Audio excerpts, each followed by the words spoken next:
Chapter 325. 16 years ago, Wuxia was shocked when he found out. He never thought that when he got drunk on a business trip when he was young, he mistook Zhang Feng as his wife and had a night with her.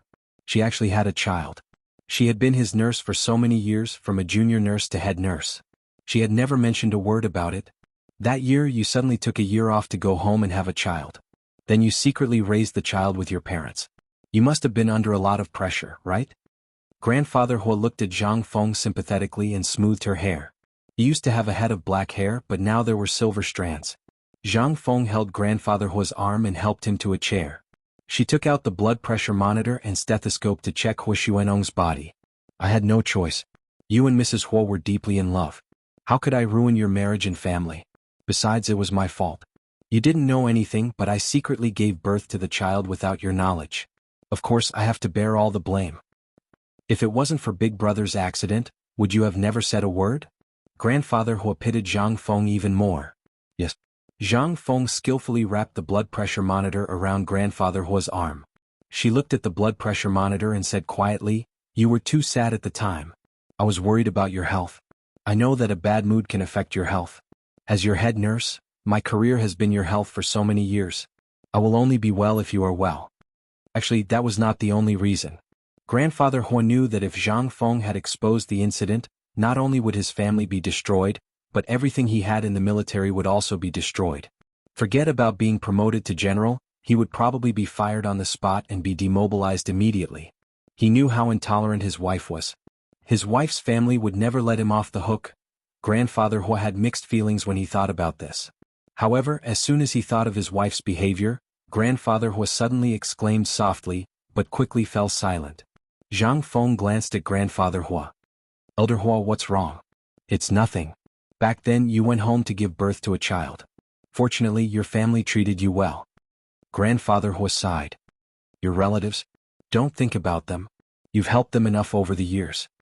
Zhang Feng calmly put the blood pressure monitor back into the box. "I see that your blood pressure is fine. Every time you get angry, my heart jumps to my throat." Old Master Hua patted her hand. "I know what I'm doing. Don't worry, I won't mistreat you or Baochen's family." "I know." Zhang Feng looked at Grandfather Hua's old but handsome face, her eyes filled with reverence. For the first time, she took the initiative to hold Grandfather Hua's hand and said softly, "Elder Hua. Xuanong, I'll only say this once. I've never blamed you. I was willing to bear your child." Grandfather Hua's entire body trembled. He instinctively grabbed her hand tightly. His lips opened and closed for a long time before he said, "Feng, wait a little longer.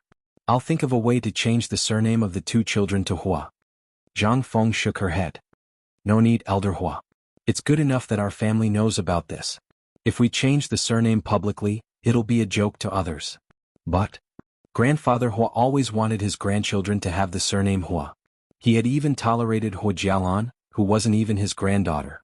How could he bear for his own grandchildren to have someone else's surname? "Aren't you thinking of Xiaoheng? You're retired, but Guanchen and Xiaoheng are still in the military. How can they be human?" Zhang Feng tried her best to persuade Grandfather Hua. "This won't do. When I first moved in, there was already a storm." Grandfather Hua's expression darkened. When Zhang Baochen and Chen Shihui moved in with Zhang Wenna and Zhang Wenjie, Hua Xiaoheng was the one who reacted the most violently. But at that time, no one cared about him. He didn't have the power to persuade others to listen to him. From then on, he became even more reticent, and even treated Zhang Wenna and Zhang Wenjie very badly. Xiaoheng is very close to his grandmother. His mother is busy with experiments, his father is focused on the military, and you are also very busy. Xiaoheng was practically raised by his grandmother, so I can completely understand his reaction at that time. Please don't be angry at him." Zhang Feng looked at Grandfather Hua's expression and knew what he was thinking. She wasn't in a hurry and softly explained the situation to him. Grandfather Hua said coldly, "That won't do. You're his elder, he can't disrespect you." "Forget it, it's the new year today. Take it easy. Don't say anything today." Zhang Feng sighed. "If you really want to make a fuss, I'll have to take Baochen and his family and leave the Hua family." "You're not allowed to leave." Grandfather Hua quickly grabbed Zhang Feng's arm. "This is an order." Zhang Feng was stunned and slowly nodded. "Yes, Chief." "Okay, go pack up. Come with me to Xiaoheng's official residence for the new year. Just, as a nurse, tell him that I'm not feeling well, and that you have to take care of me." Grandfather Hua thought about it again and again. This was the only way to deal with someone as stubborn as Xiaoheng. Zhang Feng understood Grandfather Hua's intentions and was very touched. She held his hand and sat for a while before going out to pack up and change. After changing, she called Zhang Baochen and Chen Shihui to come to her room through the intercom. "Mom, what's up? Are we really going together?" Zhang Baochen asked uneasily. "Xiaoheng doesn't like us to begin with, that's why he's not coming back for the new year." Zhang Feng looked up at her son's timid expression and sighed again. She was wrong to have given birth to him without raising him in the right place. Although her family treated her son well, they didn't give him a decent environment. The Zhang family couldn't compare to the Hua family at all. Their families were different, so the children they raised were naturally different. "It's not because of us that Xiaoheng isn't coming back for the new year," Zhang Feng said calmly as she put on a pearl earring. "It's because his mother divorced his father and he's coming back for the new year." "What about his mother? You're a fool if you can't even think about this." Zhang Baochen's face turned red at being scolded by his mother in front of his wife. Chen Shihui felt bad for her husband and quickly said, "Mom, Baochen is right. Although it's mainly because of his mother and father, he doesn't really like us." "Ha, if he doesn't like us, can't you think of a way to change his mind?" Zhang Feng put down the comb and turned to look at her son and son-in-law. "Don't you understand? Wenna and Wenjie are smarter than you." Zhang Baochen pursed his lips and didn't speak. His stubborn expression was quite similar to Grandfather Hua's. Looking at her son's expression, Zhang Feng's heart softened again and she said gently, "Actually, Xiaoheng isn't that cruel. In the past I thought the same as you. I felt that my relationship with him couldn't be repaired. But this time when he came back, I heard that he took good care of that orphan girl. I knew that he wasn't really a cold-hearted person." "Are you talking about Gunyanji?" Qian Shihui couldn't help but pout. "That little girl has a glib tongue. She can even coax a bird from the sky. How can we compare to her?" "You guys can't, but Wenna and Wenjie can." Zhang Feng stood up. "No matter how wrong I am, I'm still his grandmother. Xiaoheng can blame me and you guys, but he definitely won't blame Wenna and Wenjie. You two better not affect Wenna and Wenjie. In this lifetime, I only want my two grandchildren to not have to worry about anything and be like real young masters and daughters of aristocratic families." Zhang Baochen and Qian Shihui looked at each other in confusion. They didn't quite understand Zhang Feng's words. When it came to money, their family didn't lack it. Qian Shihui's family were businessmen and she was their only daughter. All the money in the Qian family would belong to Qian Shihui and her two children in the future. "Mom, Wenna and Wenjie can always live happily without having to worry about anything." Qian Shihui smiled as she helped Zhang Feng put on her jacket. "Don't worry about it. Isn't it better for us to live happily as a family? What? Why would they want to be slapped in the face?" Zhang Feng looked at Qian Shihui's smug expression and shook her head. "Shihui, I don't want to criticize you, but you've been in the Hua family for so many years. Do you know which family Xiaoheng's grandmother is from?" "You mean Xiaoheng's grandmother? What's her name?" Qian Shihui was even more curious now. "Is she more powerful than the Hua family?" "Her surname is Xie and her name is Zian. I don't know if the Xie family is more powerful than the Hua family, but the Xie family was in charge of the nation's first stock exchange." Zhang Feng looked at Chen Shihui like she was looking at an idiot. "Now you know? She's the daughter of the Xie family, the only daughter of the older generation." It was the second watch. A reminder for monthly votes and recommendation votes. Chapter 326. Which Xie family? Zhang Baochen watched as his wife and mother exchanged questions and answers. They seemed to know what they were talking about, but he didn't understand at all. "Do we know each other?" Qian Shihui's family was also a small businessman. After she married Zhang Baochen, the Qians indirectly connected to the Huas. Zhang Feng used her position as the head nurse of the military to secretly help the Qians. The Qian family had developed rapidly in the past 20 years, and they were one of the rising stars in D City, where her maiden family was located. So she knew a little about that Xie family. "It's actually them?" Qian Shihui almost choked on her breath, her face turning purple from holding it in. Zhang Feng patted her back lightly and nodded with a smile. "Shihui knows a lot. It's that Xie family." When Xie Zian married the general, she brought half of the Swiss bank shares as her dowry. Half of the Swiss bank shares? Zhang Baochen couldn't speak anymore. Qian Shihui was even more shocked. Her family had a Swiss bank account and had saved a few million euros for her two children. She thought it was already impressive, but old Madame Hua's dowry made her kneel. "Do you understand now? In their circle, having tens of millions in savings is nothing. Zhang Feng said nonchalantly as she took a cashmere shawl and wrapped it around her shoulders. Don't be so short-sighted. Don't think you can disregard them just because you have money. Qian Shihui was convinced. Mom is really far-sighted. Baochen and I are not as thoughtful as you. Zhang Feng lowered her head and put on a pair of UGG calfskin high heels. She said softly, after Xie Zian passed away, she set up a few trust funds with all her assets under her name. The Xies sent professionals to take care of them. Every month, the profits from the funds will be automatically transferred to Xiaoheng and Jialan's bank accounts. Trust funds? Zhang Baochen was more familiar with this. He studied finance in university and had worked in finance companies for a few years after graduation. That means Xie Zian's assets are all in trust funds? Then, does Dad have a share? Zhang Baochen blushed and couldn't help but ask. If that was the case, then they really had to plan carefully. I don't really understand. Zhang Feng glanced at her son with a half-smile. When Xie Zian's will was announced, I was there with the chief, so I heard everything. All I know is that all of her inheritance is in the trust fund. Your father, your eldest brother, second brother, Xiaoheng and Jialan all have a share. Xiaoheng's share is the largest, and the rest is split equally between your father, your eldest brother, and your second brother. What Jialan is holding right now is actually your eldest brother's share. Hu Jialan isn't Big Brother's biological daughter. What right does she have to claim the trust fund? Zhang Baochen objected immediately. I'm very familiar with trust funds. There are conditions attached to their terms, and they can be amended when the situation permits. Mom, leave this one to me. Zhang Feng nodded. You didn't like to study finance, but I forced you to. Do you understand now? Mom, you should have told me earlier. I would have studied harder. Zhang Baochen smiled bitterly. Otherwise, I'd be even better than I am now. Sigh, man proposes, God disposes. I didn't think so much back then. When you were in university, your father didn't even know he had a son like you? Zhang Feng sighed and shook her head. I just hope that you're not worse than your eldest brother and second brother. They're both like your father, wanting to go to military school since they were young. Your auntie wanted them to study finance, but they refused. Although Mom didn't want to target auntie, this is the truth. It's God's will. Qian Shihui was overjoyed. She was even more respectful towards her mother-in-law. Mom, are we really going to Xiaoheng's place for the new year? Yes, your father said everyone is going. You guys go get Wenna and Wenjie to pack up. You guys can follow your father with me. After some thought, Zhang Feng didn't tell them the truth. She was afraid that they would reveal something and be seen through by someone as powerful as Hu Xiaoheng.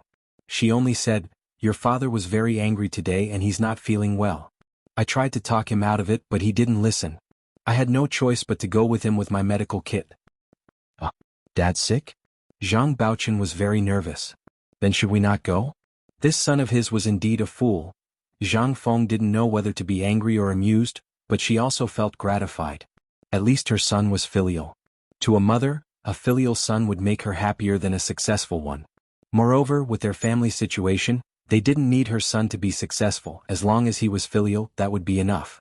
Zhang Feng patted his hand in satisfaction. Then take good care of your father later. I will.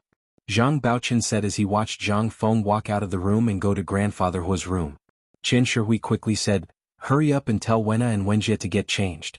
I'll go down after I wash my face and change. Zhang Baochen agreed and went to Zhang Wenna and Zhang Wenjie's rooms to inform them. We're going to your eldest cousin's new official residence for the new year. Hurry up and pack up. We'll be waiting in the car in half an hour.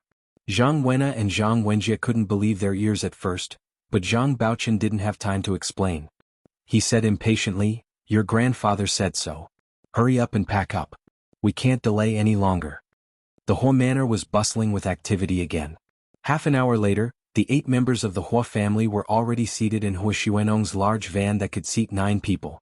They were heading towards the Special Operations Forces headquarters. Behind the van was a food truck delivering the New Year's Eve dinner. It had chefs and orderlies along with a truck full of food, following behind the van. In front was a military vehicle belonging to the security company, with grandfather Hua's van in the middle. Hua Guanchen sat in the front passenger seat, with grandfather Hua's orderly driver driving beside him. Zhang Feng and Zhang Baochen sat on grandfather Hua's left and right in the second row. Qian Shihui sat alone on the right side of the second row by the window, separated from the 3 rows of seats on the left by an aisle. Hu Jialan, Zhang Wenna and Zhang Wenjie sat in the third row. Hu Jialan had been the head of the Hua family for 4 to 5 years, and was usually very arrogant towards Zhang Wenna and Zhang Wenjie. She didn't even look them in the eye. Now that the lawsuit was over and it was revealed that she wasn't her uncle's biological daughter, Zhang Wenna and Zhang Wenjie immediately despised her and didn't even want to talk to her. Hua Jialan didn't want to talk to the Zhang family either. Her face was as beautiful as a peony, and looked even better with makeup. But now, her face was as beautiful as a chrysanthemum in autumn. She wore a pea-green cashmere coat and a white turtleneck cashmere sweater underneath. Her face was pale and even a little haggard. She sat alone by the window on the right, looking at the night view outside the window in silence. On the night of New Year's Eve, there was almost no traffic on the streets of the imperial capital. The military vehicle in the front drove as fast as lightning, and no traffic police dared to stop them. If any traffic police saw them, they would only flash their lights to clear the way for them. Therefore they arrived in less than half the usual time. It was only 7:30 p.m. when they arrived at the entrance inspection of the Special Operations Forces base. "Pass, thank you." The sentry on duty came over and saluted. Grandfather Hua's driver lowered the window and showed him Grandfather Hua and Hua Guanchen's passes. "These are Mr. Hua's family. Mr. Hua's grandfather, father and relatives are here to celebrate the new year with Mr. Hua." The sentry took the passes back to his post to check, and another sentry stood motionless at the door with a gun slung over his back, watching them warily. Hua Guanchen had been here once and sat in the front passenger seat with his arms crossed. His face was dark and he didn't say a word. It was Grandfather Hua's first time here. He thought about it and stood up from his seat. "I'm going out for a walk. Old Hua, it's cold outside. Can your body take it?" Zhang Feng quickly stood up and held Grandfather Hua's arm. "Let's sit down and wait." It's fine. I've survived all the cold weather in the past, what's this?" Grandfather Hua snorted and lightly kicked Zhang Baochen, who was sitting next to him. "Move, I'm going down."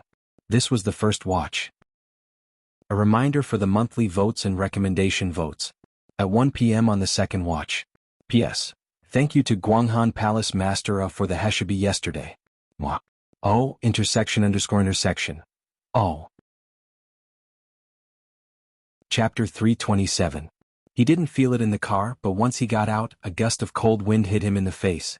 Although he was wearing a thick leather coat, Grandfather Hua could still feel the cold wind blowing into his collar. He immediately shrank back. "Elder Hua, come put the scarf on." Zhang Feng ran out of the car with a light gray cashmere scarf in her hand. She stood on her tiptoes and wrapped it around Grandfather Hua's neck. Grandfather Hua's body warmed up instantly. He smiled at Zhang Feng and said gently, "Go back to the car, it's cold outside." Zhang Feng shook her head and held onto Grandfather Hua's arm. She glanced around. "It's okay, I'm wearing a lot so I'm not cold." The Special Forces headquarters was located in an inconspicuous area south of the 4th Ring Road. It used to be the location of a factory, but after the factory closed, the land was reclaimed by the government and given to the Special Forces headquarters. Because it had been abandoned for a long time, the trees were overgrown with weeds. The reason it was requisitioned by the government as the Special Forces headquarters was partly because they needed this kind of landscape to camouflage and cover the buildings. Therefore, the entire headquarters was planned according to the local conditions, and all sorts of buildings were built without changing the landscape. From the outside it still looked like a piece of abandoned woodland. But it was a completely different world inside. Even a high-altitude reconnaissance satellite couldn't get a full view of this place. Compared to the residential area where the Hua family lived, this place didn't look as luxurious. However, the security and concealment of this place were much better than the Hua family's. Zhang Feng was only Grandfather Hua's head nurse. Although she had some knowledge of the upper echelons of the military, that knowledge was limited to the families of the military leaders. She didn't know much about other things. As for the newly built Special Forces headquarters, she knew even less about it. So when she saw the ruins that looked like a wild woodland, she was very disappointed. "Elder Hua, let's go back. There are many trees here and the wind is even colder." Zhang Feng didn't want to look anymore, and held on to Grandfather Hua's arm to return to the car. "You should go back. I'll take a look." Grandfather Hua was an expert and he could tell that there was something special about the decorations here. He was enjoying the view but impatient with Zhang Feng. He waved his hand and continued to walk around without looking back. Zhang Feng had no choice but to gather her coat and follow Grandfather Hua. The sentinel checked the pass and confirmed that there was no mistake. Old Master Hua's pass was of the highest security level, and he could bring 5 people in. Hua Guanchen's pass had a lower security clearance so he could bring 2 people in, which was just enough for everyone in the car. The sentinel came to the front of the car and said to Huo Guanchen, "Sir, are all of you going in?" "Yes, everyone. My and grandfather's passes should be able to bring us in," Huo Guanchen said calmly. The number of people they could bring with them was originally reserved for their personal secretaries and orderlies. However, today was the new year, so he had to bring his family with him. Otherwise, he wouldn't have agreed to old Master Huo's sudden request. "Yes, Chief." The sentry saluted again and said, "Those who don't have a pass but want to follow us and will have their fingerprints taken. At the same time, we will take a blood sample and an iris scan." Huo Guanchen was stunned. "What? Those who don't have a pass but are brought in for the first time will have to have their fingerprints taken, blood samples and iris scans taken?" The sentry repeated.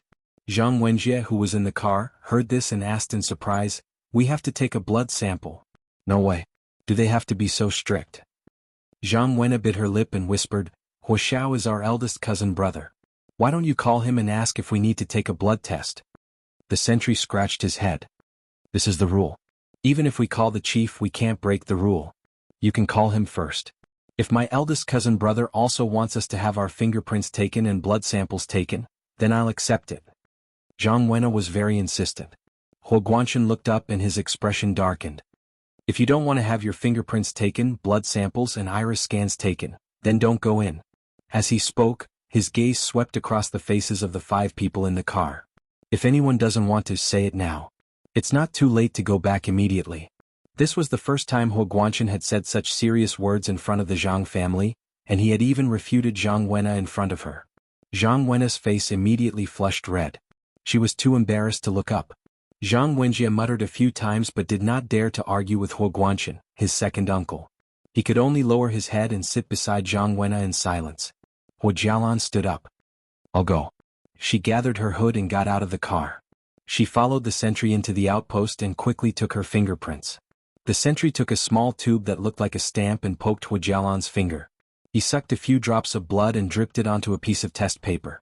He placed it into a portable blood test machine and did a simple analysis. Then he pasted her name on it and sealed it in a freezer.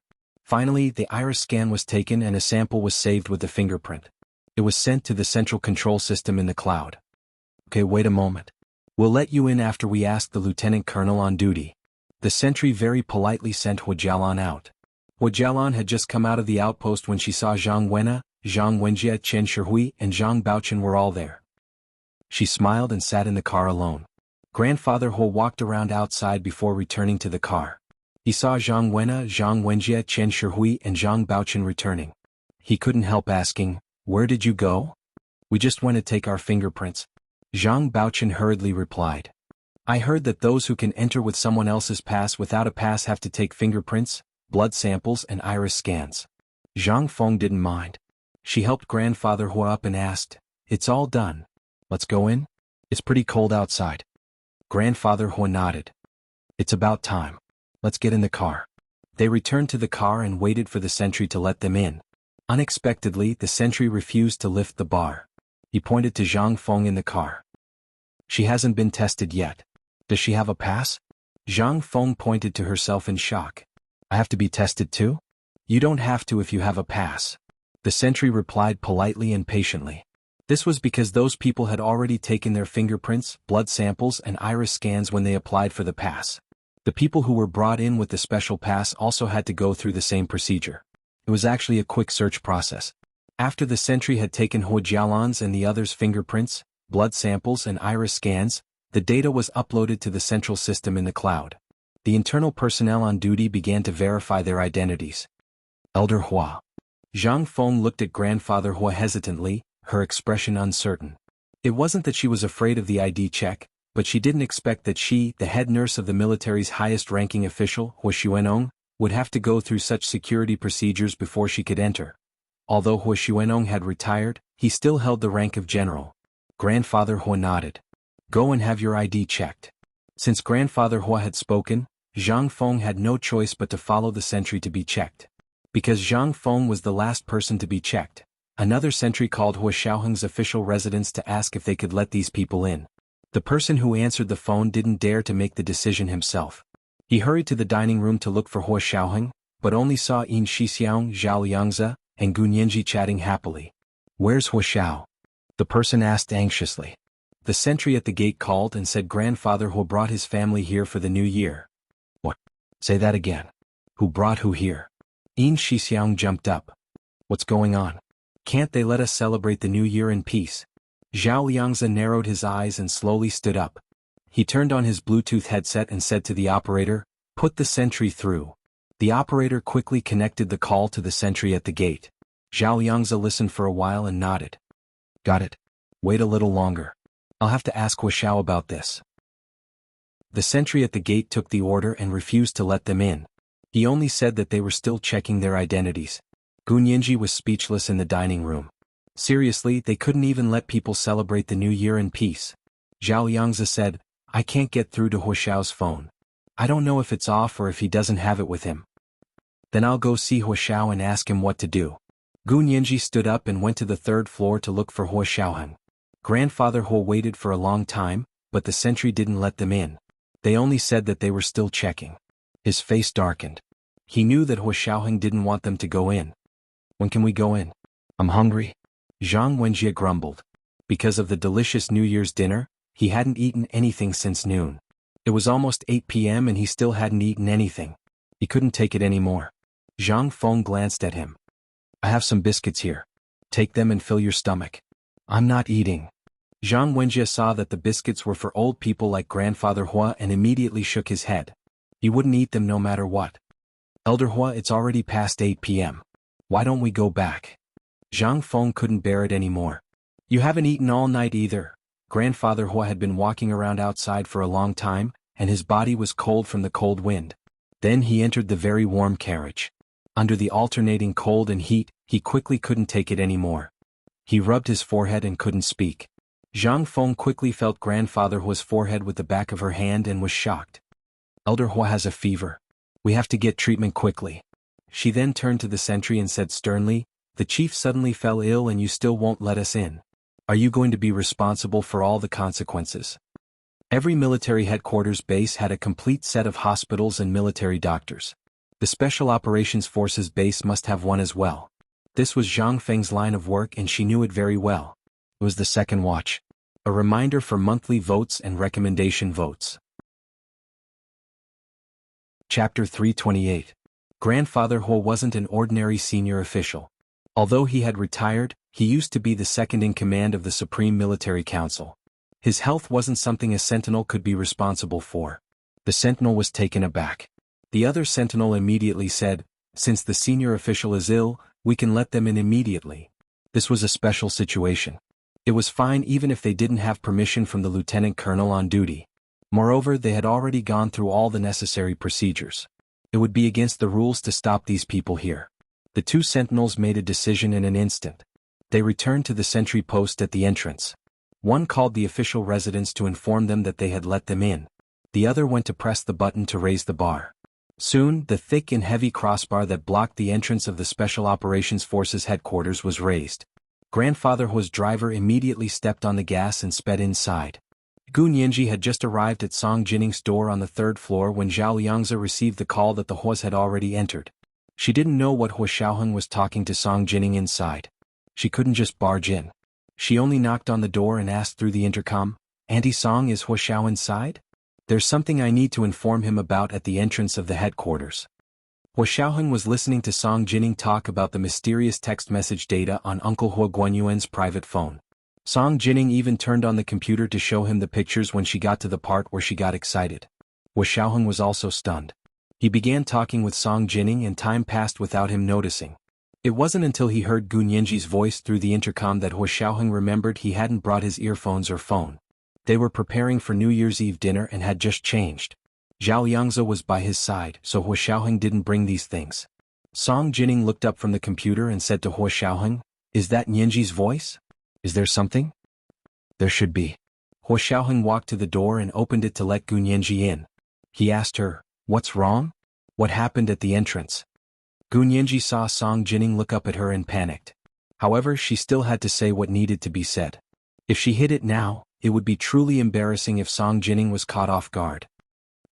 It's Grandfather Hua who brought his family here for New Year's Eve dinner. Gu Nianji blurted out everything in one breath. They're already at the main entrance. The sentry over there asked if they should be let in. Hua Xiaoheng's eyebrows twitched imperceptibly. He took his left hand out of his trouser pocket and pressed his thumb against his index finger. He folded his hand behind his back and said dryly, "Not just anyone can come in here." Song Jining understood Gu Nianji's words and immediately realized that Hua Guanchen was coming. Although she was unhappy and didn't want to see him, Grandfather Hua was Hua Xiaoheng's grandfather, and Hua Guanchen was Hua Xiaoheng's father. If they wanted to spend the new year with him, it was completely reasonable. Hua Xiaoheng had no reason to stop them. Therefore she immediately stood up and patted Hua Xiaoheng's shoulder to remind him, "Xiaoheng, it's New Year's Eve. It's just a reunion dinner. I'm not so weak that I can't even bear to see them." Hua Xiaoheng turned around to look at Song Jining carefully. He couldn't see any reluctance on her face, so he nodded. "I know what I'm doing." He and Gu Nianji left Song Jining's suite together and walked downstairs. Just as they came down the spiral staircase, they saw a group of people rush in from the door. Leading the group was Hua Guanchen.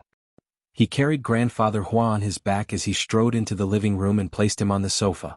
Zhang Feng followed beside him and hurriedly took out a thermometer from the medical kit to take Grandfather Hua's temperature. Hua Jialan followed beside Hua Guanchen and looked up to see Hua Xiaoheng and Gu Nianji standing in front of the stairs. The two of them were wearing cashmere sweaters of the same color and pants of the same color and style. They actually looked like a couple's outfit. The corners of Hua Jialan's mouth twitched. She quickly lowered her head and stood quietly to the side. Zhang Baochen and Chen Shihui stood on either side of Zhang Feng and took care of Grandfather Hua, who was lying on the sofa. Zhang Wenna and Zhang Wenjie stood far away at the entrance to the living room. They didn't dare approach. Hua Xiaoheng's gaze swept across the uninvited guests in the living room. He looked at Yin Shixiang, who was the last to enter. He asked calmly, "What's wrong?" Yin Shixiang quickly said, "Grandfather Hua suddenly fell ill, so the guards at the door let them in." He continued, "I met them at the door and already called Dr. Chen. He's on his way here." Hua Xiaoheng nodded and slowly walked over from the stairs. He put his hands in his trouser pockets and said slowly, "Grandfather and father stay. The rest of you leave immediately." Hua Guanchen didn't say anything, but Grandfather Hua couldn't take it anymore. He sat up from the sofa and said angrily, "Xiaoheng, it's the new year, what are you doing?" "Grandfather has recovered?" Hua Xiaoheng smiled. "Don't be angry, but don't make things difficult for me." As he spoke, he looked at the Zhang family and Hua Jialan. He said calmly, "Please leave. This is not a place for you to be." Zhang Feng didn't expect Hua Xiaoheng to be so ruthless. They had already come in, but he still wanted them to leave. She didn't say anything and stood beside Grandfather Hua holding his arm. She gave her son and daughter-in-law a look to ask them to stand beside her. Zhang Baochen and Chen Shihui were honestly terrified by Hua Xiaoheng's look. They weren't familiar with Hua Xiaoheng and were already afraid of him. Now that he was saying this, it was like they were going to fall out. They felt even more uneasy. Why can't they come? Grandfather Hua's face darkened. Hua Xiaoheng was not giving him face at all. He had been a soldier all his life and finally climbed to the position of second in command of the Supreme Military Council. No one dared to give him any face. This is your home and also the home of the Hua family. You want to chase them away. This is the official residence of the Deputy Commander of the Special Operations Forces. It's not the home of the Hua family. Hua Xiaoheng bowed slightly to Grandfather Hua. This is a special situation. I apologize. He turned to face the door and ordered, "Guards." A few soldiers with loaded guns ran in and saluted him. "Chief." Hua Xiaoheng nodded and extended his arm. He pointed from Zhang Feng to Zhang Wenna and Zhang Wenjie at the door. "Arrest all of these people." "Yes, sir." The soldiers were well trained. They immediately took the ropes from their backs and tied up Zhang Feng, Zhang Baochen and Chen Shihui. Just as they were about to tie Hua Jialan up, her face paled. "Cousin brother. I'm here to apologize to second aunt. Let me see second aunt and kowtow to her. I'll leave after that." Ha. Gu Nianji couldn't help laughing coldly. She walked to Hua Xiaoheng's side and raised an eyebrow at Hua Jialan. "You abused Mrs. Song for 10 years and you think a kowtow is enough? Don't you think you're too calculative?" "I didn't mean it." Hua Jialan burst into tears. Her knees buckled and she knelt on the ground. "I really didn't mean it. I was tricked by Genie." She was crying her heart out. Her tears flowed down her face like a broken necklace. Her expression was mournful, but she looked beautiful when she cried. There was no snot or tears everywhere. Gu Nianji looked at her coldly for a while. "All right," I said, "kowtowing and crying won't help. Hua Jialan, Don't think you'll be fine just because you weren't convicted in court. I'm telling you, after the Lunar New Year, I'm going to sue you for hurting Mrs. Song. Hua Jialan didn't expect to sue her. She trembled and looked at Hua Guanchen pleadingly. Second uncle, I really didn't know I was tricked. Second uncle, my father is gone. Shut up. Gu Nianji was slightly angry. She stopped Hua Jialan. What do you mean by mentioning your father? Are you saying you can abuse Mrs. Song now that Senior Colonel Hua Guanyuan is gone? I don't understand that logic either. I told you don't come crying to us on New Year's Eve. Go home, eat and drink, and wait for the court summons for the civil lawsuit. Hua Jialan was not criminally guilty of mental abuse, but a civil lawsuit was entirely possible. Losing a civil lawsuit wouldn't put her in jail, but it could make her bankrupt. Hua Jialan sat on the ground, her face pale. Before she could recover, Hua Xiaoheng spoke. Since you're not Uncle's biological daughter, according to the trust's terms, Uncle's share of the fund's profits can no longer be transferred to you. I've already called the trust's administrator. This was the first watch. Remind me about the monthly votes and recommendation votes. The second watch was 1 in the afternoon. Moi. Chapter 329. Hua Jialan, who had just been heartbroken, was now completely dumbfounded. She leaned back and sat on her kneeling feet. She looked up at Hua Xiaoheng in a daze as if she hadn't heard what he had just said. Hua Xiaoheng didn't waste any more words. He turned to stand beside Grandfather Hua and glanced at his guards indifferently. The guards didn't need Hua Xiaoheng to say anything else. They had already taken out ropes and tied Hua Jialan up. At the entrance, Zhang Wenna and Zhang Wenjie had already raised their hands in fright. Don't tie us up. We're leaving right now. Right now. With that, the siblings turned and ran out of Hua Xiaoheng's official residence. Gu Nianji couldn't help but laugh. This was the Special Operations Forces base, not the military's residential area. How could they be allowed to run around? As expected, not long after, the guards at the entrance dragged in 2 unconscious people. They said to Hua Xiaoheng, "Chief, these 2 didn't listen and ran around outside." Qian Shihui's hands were tied behind her back. When she saw her son and daughter unconscious on the ground, she immediately screamed, "Nana! Jejia! What's wrong with you? Don't scare mommy." She regretted coming here. She didn't want to come in the first place. She was tempted by Zhang Feng and followed them. Now she was humiliating herself. Grandfather Hua glared at Hua Xiaoheng when he saw his grandson and granddaughter unconscious. He couldn't reprimand him because the guard's words reminded him. This place was indeed different from the military residential area they lived in. Although it was also heavily guarded, that was against outsiders. The people living there were still able to move around freely. At least they wouldn't be caught and knocked out by the guards as soon as they ran around. At the end of the day, he still underestimated Hua Xiaoheng's ruthlessness. Grandfather Hua frowned at Hua Xiaoheng. His emotions were complicated. Hua Xiaoheng was decisive and unbiased. He lived up to the expectations of the public. However, he was completely heartless, and Grandfather Hua couldn't bring himself to be happy about it. He originally had 2 sons. The eldest, Hua Guanyuan, died, leaving only Hua Guanchen. Fortunately, Zhang Feng gave him another son, Baochen. Ever since he was young, he had never paid any attention to this son of his. In fact, he did not even know of his existence. By the time Zhang Feng brought him to him, Zhang Baochen was already married and had children. He had given up almost nothing, yet he had a son and 2 grandchildren. At that time, Zhang Wenna and Zhang Wenjie were 6 and 4 years old respectively. They were at their most lively and adorable age. Grandfather Hua felt that he hadn't fulfilled his duty as a father. Even now, he still couldn't let his son return to his roots. He felt very guilty towards Zhang Baochen and spoiled Zhang Wenna and Zhang Wenjie even more. He sincerely hoped that Hua Xiaoheng would respect Zhang Baochen as his own uncle, love Zhang Wenna and Zhang Wenjie as his own siblings, and take good care of them. From the looks of it, he had not achieved any of his goals. Zhang Feng's hands were tied and she looked at Grandfather Hua sadly. "Grandfather Hua, please let us go home. Wenna and Wenjie must be sent back for a checkup. If anything happens to them, they can be saved immediately." Her words were laced with sarcasm. Hua Xiaoheng ignored her, but Gu Nianji did not like it. She crossed her arms and looked up at the ceiling. She said calmly, "Our guards are all well trained. They were only knocked out to prevent them from running around and screaming. There's no need to make a big deal out of it, right?" Zhang Feng frowned and turned to look at Zhang Wenna and Zhang Wenjie lying on the floor. Wenna and Wenjie have been spoiled since they were young. How could they have experienced something like this? I'm really afraid they'll get sick from the shock. Since they're so fragile and will get sick from the wind, they shouldn't have stayed at home in the dead of winter.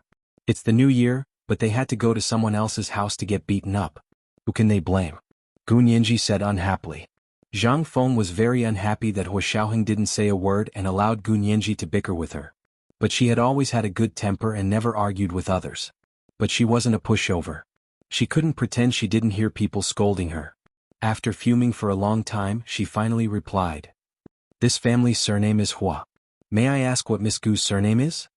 Gu Nianji giggled. She had a pillow when she wanted to take a nap and a face slap when she wanted to. She raised her eyebrows at Zhang Feng and asked, You know this family's surname is Hua? May I ask, who are you? What's your surname?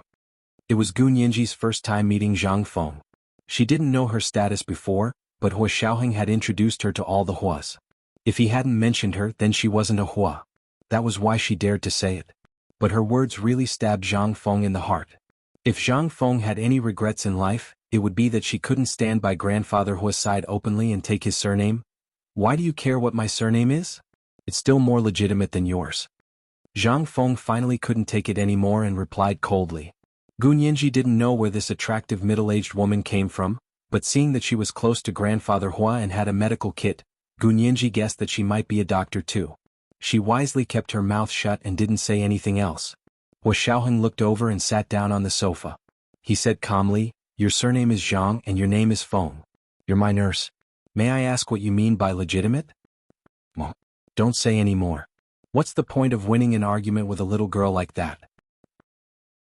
Zhang Baochen moved to Zhang Feng's side and lightly nudged her shoe with his foot. Gu Nianji looked at Zhang Baochen, Zhang Wenna and Zhang Wenjie at the door, and then at Zhang Feng. She suddenly understood and gasped.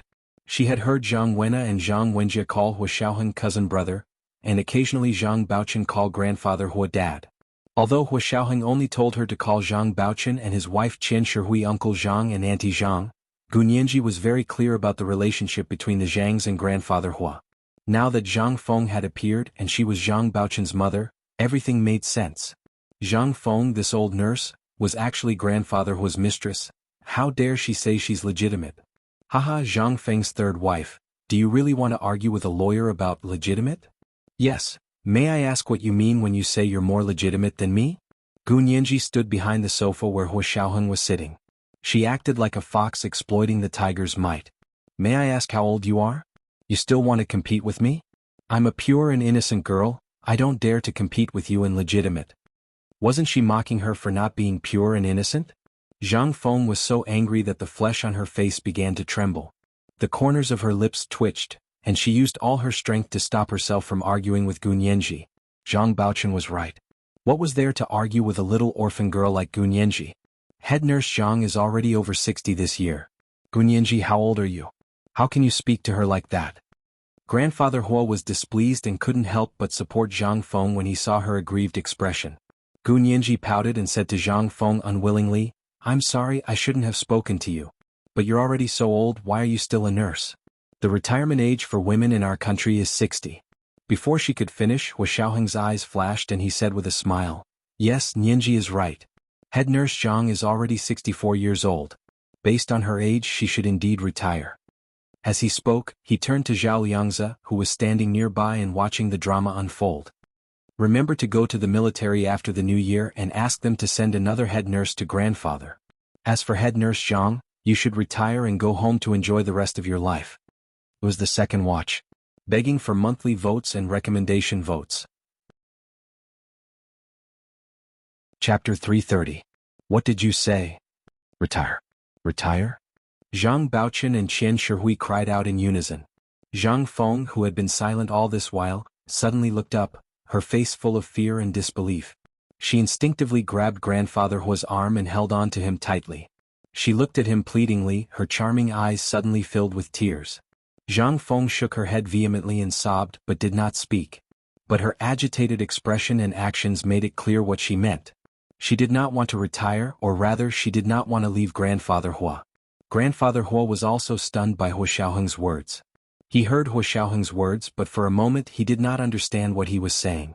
Yin Shixiang glanced at grandfather Hua's pale and flushed face, and was worried that Hua Xiao's words would agitate grandfather Hua. After all, he was already in his 70s. If something happened to him, who knew what the Zhang family would say when they got out? He quickly stepped forward and pointed at Hu Jialan, Zhang Wenna and Zhang Wenjie. He ordered the guards, take them to the car outside and guard them. Then guard the door. No one is allowed to come in. He thought for a moment, then added, Dr. Qin is an exception. The guards looked at Hu Xiaoheng. Seeing that he was unmoved, they knew he had no objections. They quickly replied, yes sir, and carried the three out. Grandfather Hu caught his breath and yelled angrily at Hu Xiaoheng, retire? How dare you think of that? I know you don't like them and have always wanted to get rid of them. I'll make it clear to you today As he spoke, he pointed a trembling finger at Zhang Feng, even if she retires she will never leave. Grandfather, head nurse Zhang is already in her 60s. She has been with you since she was in her 20s. She has worked hard for her entire life. Please don't be so heartless. Hu Xiaoheng took out a cigarette and calmly flicked it between his palms. He spoke as if he did not know the relationship between Grandfather Hua and the Zhang family. Grandfather Hua sneered and straightened his back. His expression darkened. Xiaoheng, are you really going to be so ruthless? Grandfather, I'm just following the law. How am I being ruthless? Hu Xiaoheng shrugged and stood up from the sofa. He was so tall and imposing that the moment he stood up, he immediately blocked Gu Nianji who was standing behind the sofa. His towering figure stood in front of Gu Nianji, giving her a sense of security. However, Gu Nianji could see a trace of loneliness in his unyielding back. Hu Xiao must have always felt lonely in that home. Gu Nianji's heart skipped a beat as she stared fixedly at Hu Xiaoheng's back. Her gaze was focused and passionate, and her unconcealable love formed a net that densely covered the back view in front of her. Zhao Yangzi was standing diagonally behind Gu Nianji and Hu Xiaoheng. He had been watching the scene lazily with his arms crossed when he suddenly caught a glimpse of Gu Nianji's extremely affectionate gaze. His entire body shook, and he immediately put down his arms and walked towards Gu Nianji, coughing softly. The guards and orderlies had already left. Only the Hua family, the Zhang family, Gu Nianji, Yin Shixiang, and Zhao Yangzi were left. The guards and orderlies had already left the spacious living room. Only the Hua and Zhang families as well as Gu Nianji, Yin Shixiang, and Zhao Yangzi remained. The living room was quiet. Other than Zhang Feng's occasional choking sounds, there were no other sounds. The living room was quiet. Other than Zhang Feng's occasional choking sounds, there were no other sounds. Zhao Yangzi had no choice but to persuade him. Hu Xiao, why don't we talk in the small meeting room? There was a small meeting room on the first floor for Hu Xiaoheng's special use. There were no cameras or recording devices inside. There were also anti-recording and anti-camera interference devices. Even if someone secretly brought a phone or a spy recording device inside, it would not be of any use. Hu Xiaoheng thought about it and immediately turned around. Come in then. The group left the living room and went to the small meeting room on the first floor. As soon as the door closed, Grandfather Hu could not take it anymore. He was furious. Zhang Feng's forbearance, all these years of companionship, and his guilt towards his youngest son's family had all transformed into dissatisfaction towards Hu Xiaoheng. I know, Xiaoheng. You're older and your military rank is higher, so you can disregard an old man like me, right? Grandfather Hu enunciated each word slowly, but with emphasis on each word. Hu Xiaoheng put his hands in his trouser pockets. His posture was still straight. Grandfather, please don't say things out of anger. I never meant to disrespect you. Never meant to disrespect me? Grandfather Hu grabbed Zhang Feng's arm and said, disrespecting her is disrespecting me. How dare you say you never meant to disrespect me? Gu Nianji was furious. She clenched her fists and wanted to argue with Grandfather Hua. However, Hu Xiaoheng quickly raised his hand and pressed it on her shoulder. Gu Nianji could only shut up and look up at Hu Xiaoheng. Her face was full of indignation and anger. Hu Xiaoheng looked down at the small face that was defending him. The last trace of indignation in his heart was miraculously soothed. After so many years, he was no longer the lonely youth who was so angry he couldn't speak. He had learned to compromise and balance. He had also learned to plan ahead and forbearance. However, all of this was based on his growing strength. Because those who did not have the strength to fight back were not worthy of forbearance. Now was the time for him to fight back. Hu Xiaoheng looked at Gu Nianji comfortingly, then looked up at Grandfather Hua, who was fuming with anger. He said coolly, Grandfather, head nurse Zhang has the rank of first lieutenant, and I have the rank of major general, so she should be the one to respect me, not the other way around. Personally, she has nothing to do with me. May I ask why you want me to respect her? Personally or professionally, I can't think of a reason why I should respect her. I'm not well educated and don't understand this logic. Grandfather, please explain. Gunyinji was overjoyed as she listened. She secretly gave Hua Xiaoheng a thumbs up in her mind. Grandfather Hua laughed coldly. He looked up at the door and said loudly, I know you're close to your great-grandmother. But when your grandmother was alive, I didn't do anything wrong to her. Your grandmother passed away 18 years ago. I've always been single. Even if I have to be a widow, it's enough. I'll make it clear today. I want to marry her. From now on, she will be your step-grandmother.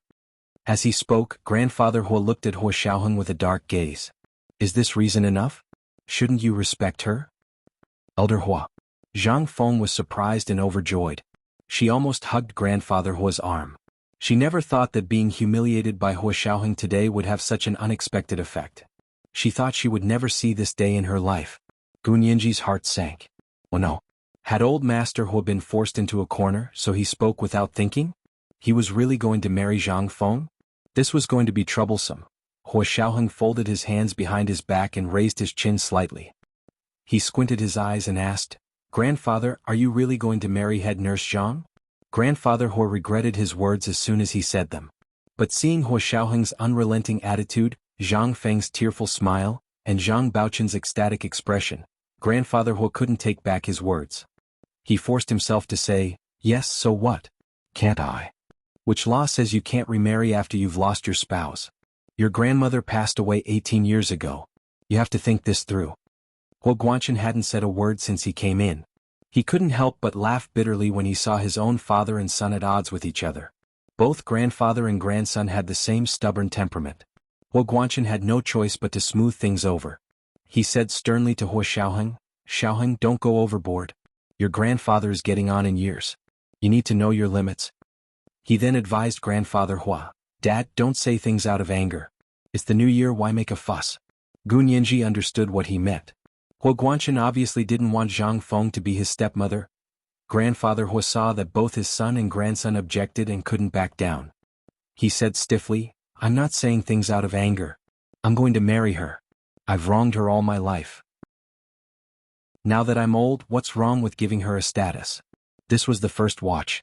I'm looking for monthly votes and recommendation votes at the end of the month. It was 1 in the afternoon. Mwah. Oh, intersection. Oh. Chapter 331. Just a title?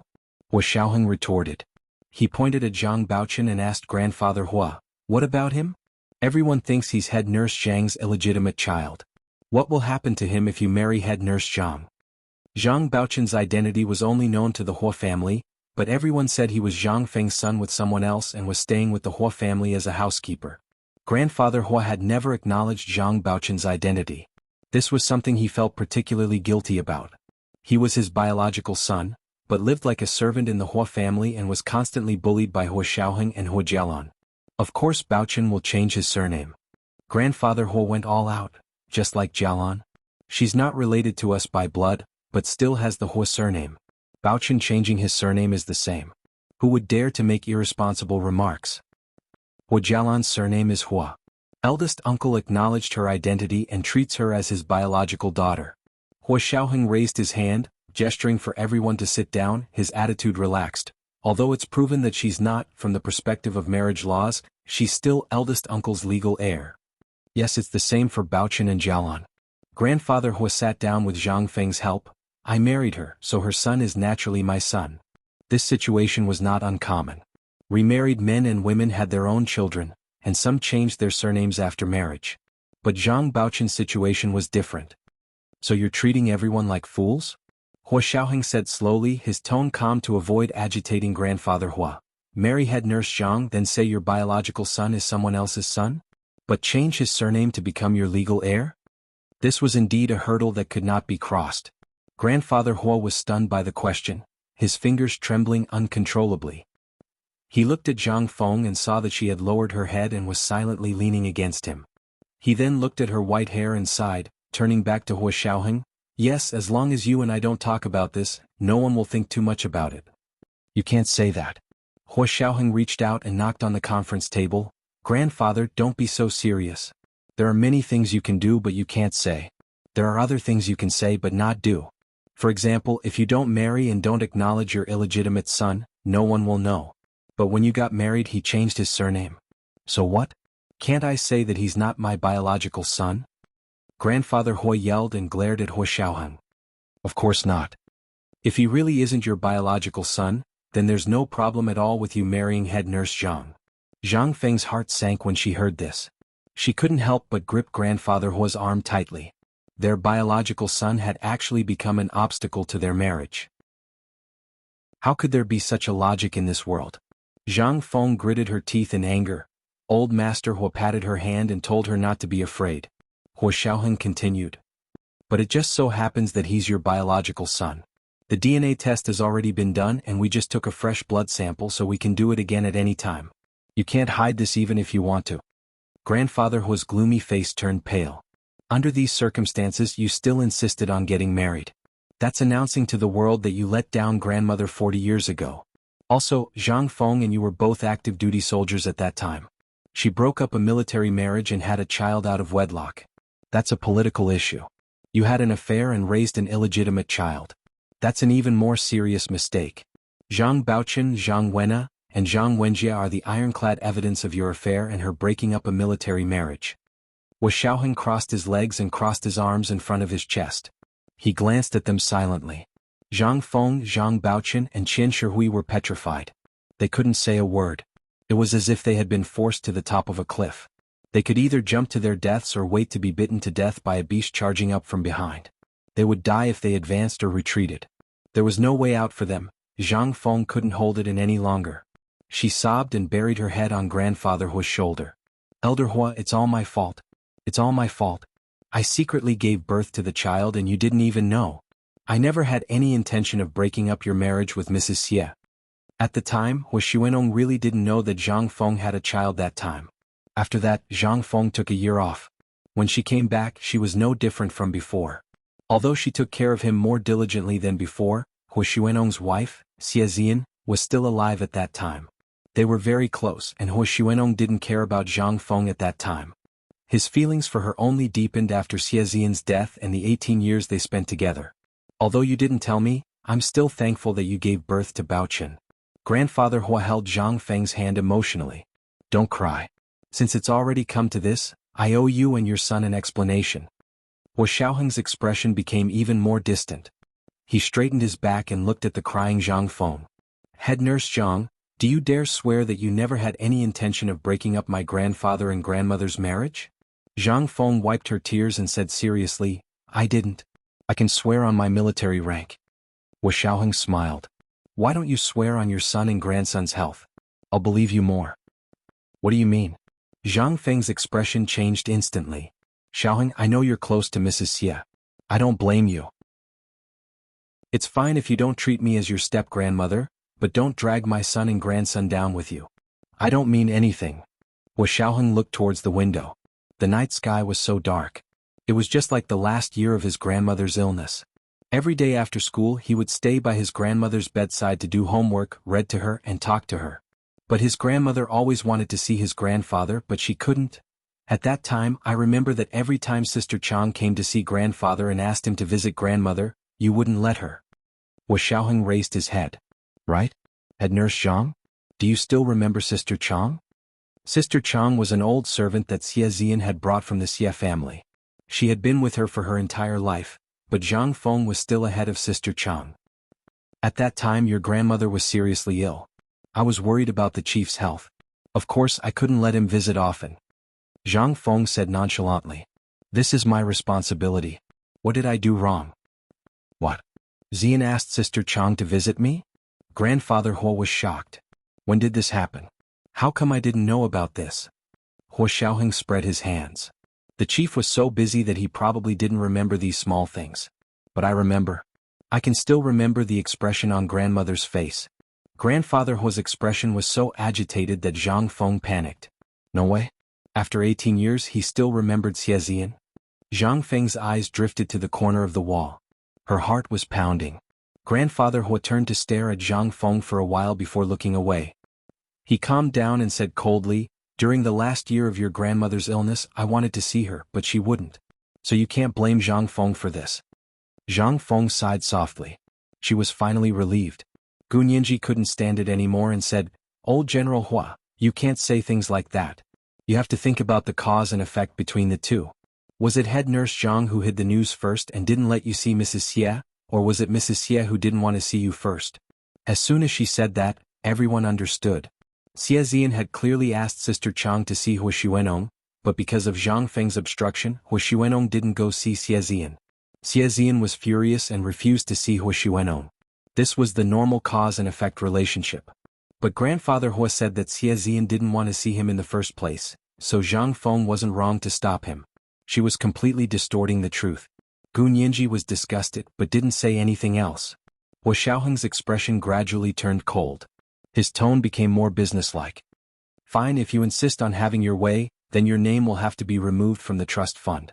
Grandmother's trust fund clearly states that if you remarry, you won't have the right to inherit. Also, once you remarry, the truth of what happened that year will definitely be exposed. The organization will investigate the mistakes you made in the first place. I can guarantee that the punishment you will face will be a demotion in rank. Because the number of generals was fixed. Every carrot had its own hole. If he didn't leave, others wouldn't be able to. Grandfather Hua made such a huge mistake and even gave away his weakness. It would be strange if others didn't take it. So, have you thought about the consequences?" "Consequences?" Grandfather Hua murmured, shifting uncomfortably in his seat. "Yes. First, your rank will definitely be general. As to what rank, I don't know. You probably won't be able to live in the house in the military headquarters. Second, you won't have a share in the trust fund. Your share will be transferred to me according to grandmother's will." Grandfather Hua really didn't care about the trust fund. He immediately said, "You can remove my name from the trust fund. That's your grandmother's dowry. I didn't want it in the first place." But the issue of military rank and treatment had to be carefully considered. He had been a soldier all his life and had fought many battles. He had always been a victorious general on the battlefield, but now he was facing a situation where he couldn't even protect his honor. If he wasn't a general anymore, he wouldn't be able to live in the military headquarters. There wouldn't be so many orderlies and secretaries. There wouldn't be so many people visiting him during the holidays. He wouldn't have the opportunity to participate in the high-level meetings of the empire. His treatment would plummet. Was he ready to accept all of this? Grandfather Hua couldn't help but look at Zhang Feng. Zhang Feng lowered her eyes. She was thinking about more things than Grandfather Hua. First was Xie Zian's inheritance. Although it was a dowry, Zhang Feng had always believed that since they hadn't signed a prenuptial agreement, Grandfather Hua should get half of Xie Zian's inheritance. The other half would be split equally between Grandfather Hua, Hua Guanyuan, and Hua Guanchen. Hua Xiaoheng should only receive Hua Guanchen's inheritance. But somehow Hua Xiaoheng actually inherited most of Xie Zian's inheritance. He had the meat and others could only drink the soup. But when it came to her son and grandson, there were only leftovers. They were all Hua Xuanong's biological son and grandson. Why? But hearing Hua Xiaoheng's words, Zhang Feng found herself in a dilemma. If she didn't marry Grandfather Hua, she wouldn't be able to inherit a portion of Xie Zian's inheritance according to the marriage law. But if she married, Xie Zian's will clearly stated that Grandfather Hua didn't have a share. She still wouldn't be able to inherit Xie Zian's inheritance. Was such a will even written by a human? Was there really no problem? It was the second watch. I'm begging for monthly votes and recommendation votes. Chapter 332. Zhang Feng immediately came to a conclusion. Xie Zian was already terminally ill when she made her will. She didn't have a clear sense of self, so her will was manipulated and had no legal effect at all. The matter of the will was easy to solve, but if the fact that she and Grandfather Hua had an illegitimate child was exposed, would the military really make things difficult for them? Grandfather Hua was already retired, but he had good personal relationships with the military, the Senate and the cabinet. Grandfather Hua's second son, Hua Guanchen, was also a general and the director of the military's political department. Would he allow the military to investigate his own father? I'm afraid not. And Hua Xiaoheng, he was a major general, would he let his grandfather's scandal affect his future climb? Definitely not. So in the end they were just threatening and scaring them so that they would back off and the Hua family could take advantage of them. How could they let them get what they wanted? Grandfather Hua was the only man she had been with all her life. She did love him, loved him her whole life. Did she not have the right to share everything he had? Then let's try it. Zhang Feng held grandfather Hua's arm and wiped her tears with the back of her hand. Elder Hua, as long as our family can be together, I don't care about the reputation. Even if I have to retire and have my military rank erased, I'll accept it. However, old Master Hua hesitated. He didn't care about Xie Xian's inheritance, but he couldn't ignore his own status and military rank. The price of being with Zhang Feng seemed to be too high. Hua Guanchen saw grandfather Hua's hesitation and quickly took the opportunity to smooth things over. Alright, Xiaoheng, father, both of you should take a step back.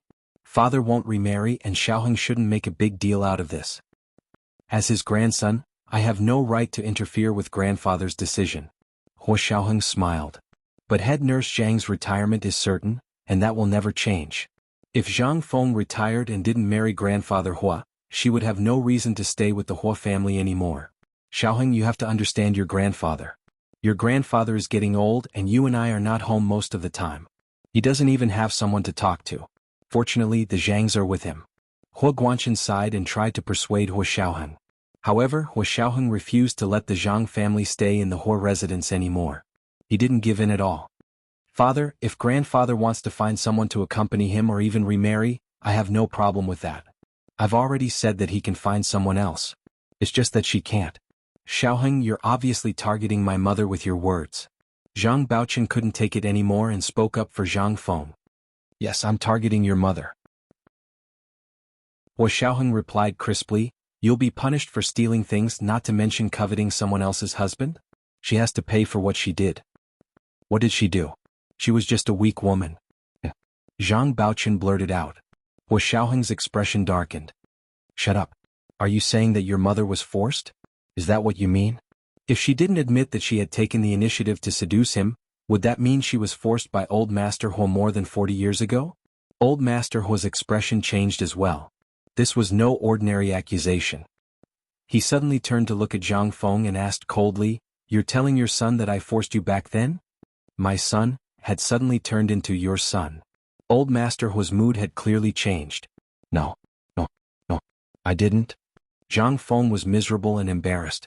In a moment of desperation, she slapped her son and said angrily, what nonsense are you talking about? Your father and I were in love back then, that's why we had you. Don't flatter yourself. Hua Xiaoheng unknowingly took out the round gold coin from his pocket and played with it. He turned to Old Master Hua and asked, Grandfather, you and head nurse Zhang were in love that long ago? You clearly said it started after grandmother passed away.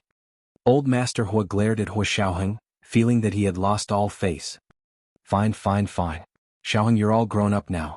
You even dare to humiliate me. I don't want to be a general anymore. Let's go.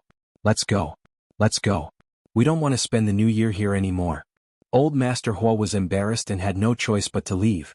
Hua Xiaoheng also completely flipped out. Fine, you can leave, but they can't go back to the Hua family. They can't.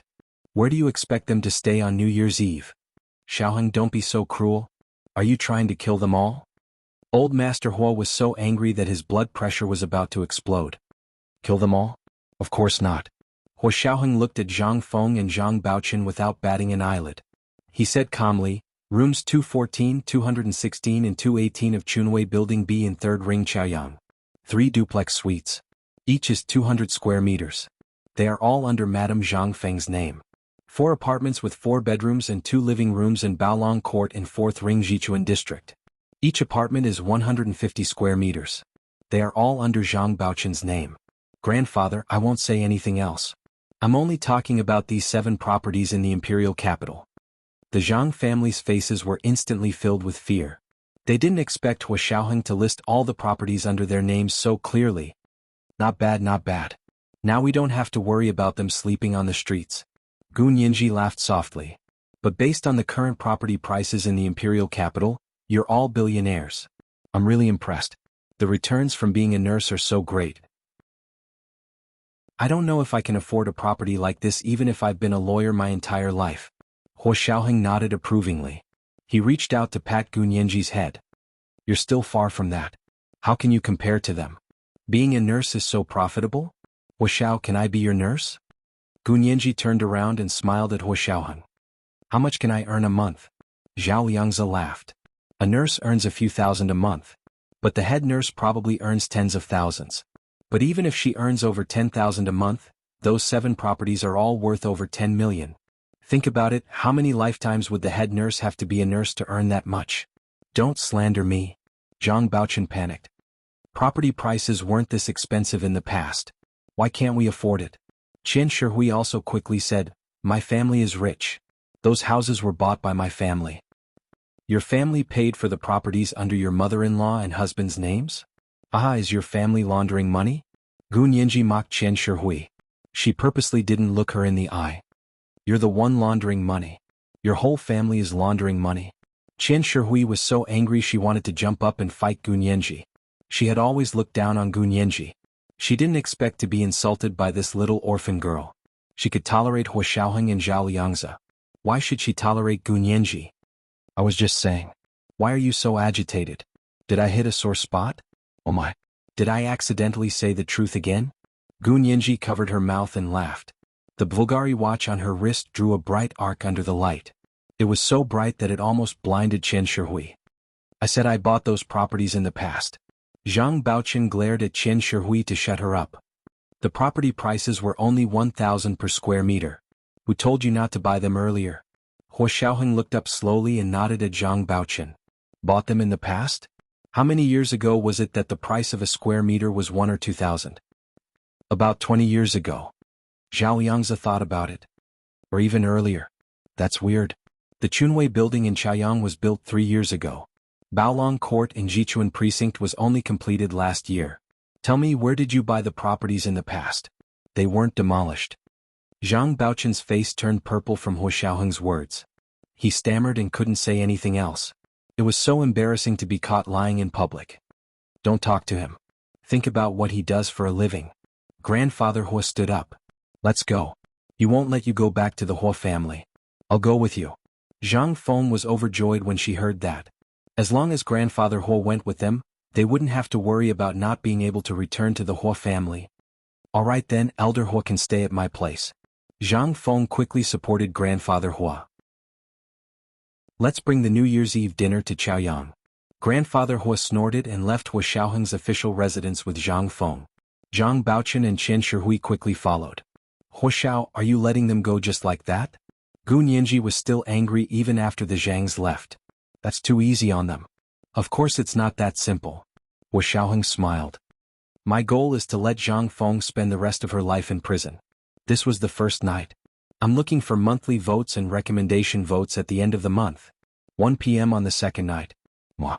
Oh, intersection. Oh. Chapter 333. Gu Nianji cocked her head and looked Hua Xiaoheng up and down. Hua Xiao, another lawsuit? He looked eager to give it a try. Hua Xiaoheng chuckled and ruffled her hair again. No, there's no need to go through so much trouble. Gu Nianji raised her eyebrows in confusion. Hua Xiaoheng's voice was calm but firm as he said, stay out of it. This is an internal military matter. After all, it was related to Grandfather Hua, and Zhang Feng hadn't committed a murder like Bai Jini, so it wasn't appropriate to involve Gu Nianji. Hua Xiaoheng didn't want her to be estranged from the Hua family in the future. Gu Nianji saw that Hua Xiaoheng didn't want to talk about it, so she was very considerate and didn't ask any more. She stood quietly beside Hua Xiaoheng and obediently accompanied him.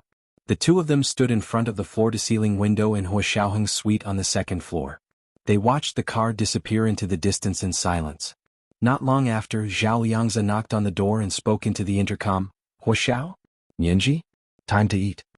Gu Nianji rubbed her stomach and giggled. Oh, I'm really hungry. Hua Xiao, we can have a happy reunion dinner now. At around 7:30 p.m., the reunion dinner was ready. It was already 8:30 p.m., but they still hadn't started eating. Hua Xiaoheng walked out of the room with her and headed downstairs to the dining room. Hua Guanchen also left. Because the Zhang family refused to take Hua Jialan with them, Hua Guanchen had no choice but to leave and take Hua Jialan back to the Hua residence for the new year. Song Jining and Yin Shixiang were sitting in the dining room. When they saw them enter, they waved at Gu Nianji. Nianji, come sit with me. Gu Nianji happily walked over and sat down next to Song Jining. Hua Xiaoheng didn't stand on ceremony and sat down at the head of the table. Song Jining was on one side and Yin Shixiang was on the other. Zhao Liangzi and Gu Nianji sat across from each other with Yin Shixiang and Song Jining. Just as the five of them were about to start eating, a rumbling sound came from the entrance of the living room. A man as fat as a ball, wearing a furry down jacket with a large collar, rolled in and shouted, "Hua Xiao! Where's the patient? I heard your grandfather is sick?" It was Chen Lai. Hua Xiaoheng put down his glass speechlessly and waved towards the living room. The guard standing at the dining room door hurried to the living room to bring Chen Lai in. Chen Lai walked quickly, his arms swinging as he took off his down jacket and threw it on the sofa in the living room. He then walked quickly to the dining room. Counting the people sitting inside, he scratched the back of his head and said in surprise, "Where's your grandfather? Where is it? Is he resting upstairs?" Hua Xiaoheng invited him over. "Since you're here, let's eat together. Our family's old man threw a tantrum, but it's fine now." He went home. Chen Lai breathed a sigh of relief. "We should have come earlier, but something happened to the car on the way here and it almost broke down. I called little Zay and he said there's no need to worry." Zhao Liangzi was speechless. Hua Xiaoheng looked over. Zhao Liangzi quickly stood up and said with droopy eyes, "Grandfather Hua had just woken up when Dr. Chen called, so I told Dr. Chen not to worry." It was when Grandfather Hua announced that he wanted to marry Zhang Feng. Zhao Liangzi saw that Grandfather Hua was in good spirits and guessed that his condition wasn't that serious. He didn't rush Chen Lai and told him not to worry. "Have a seat, he's fine." Hua Xiaoheng raised his glass and saluted everyone at the table.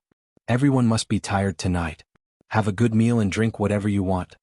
In their line of work, they had to be able to drink, but they couldn't let it affect their work.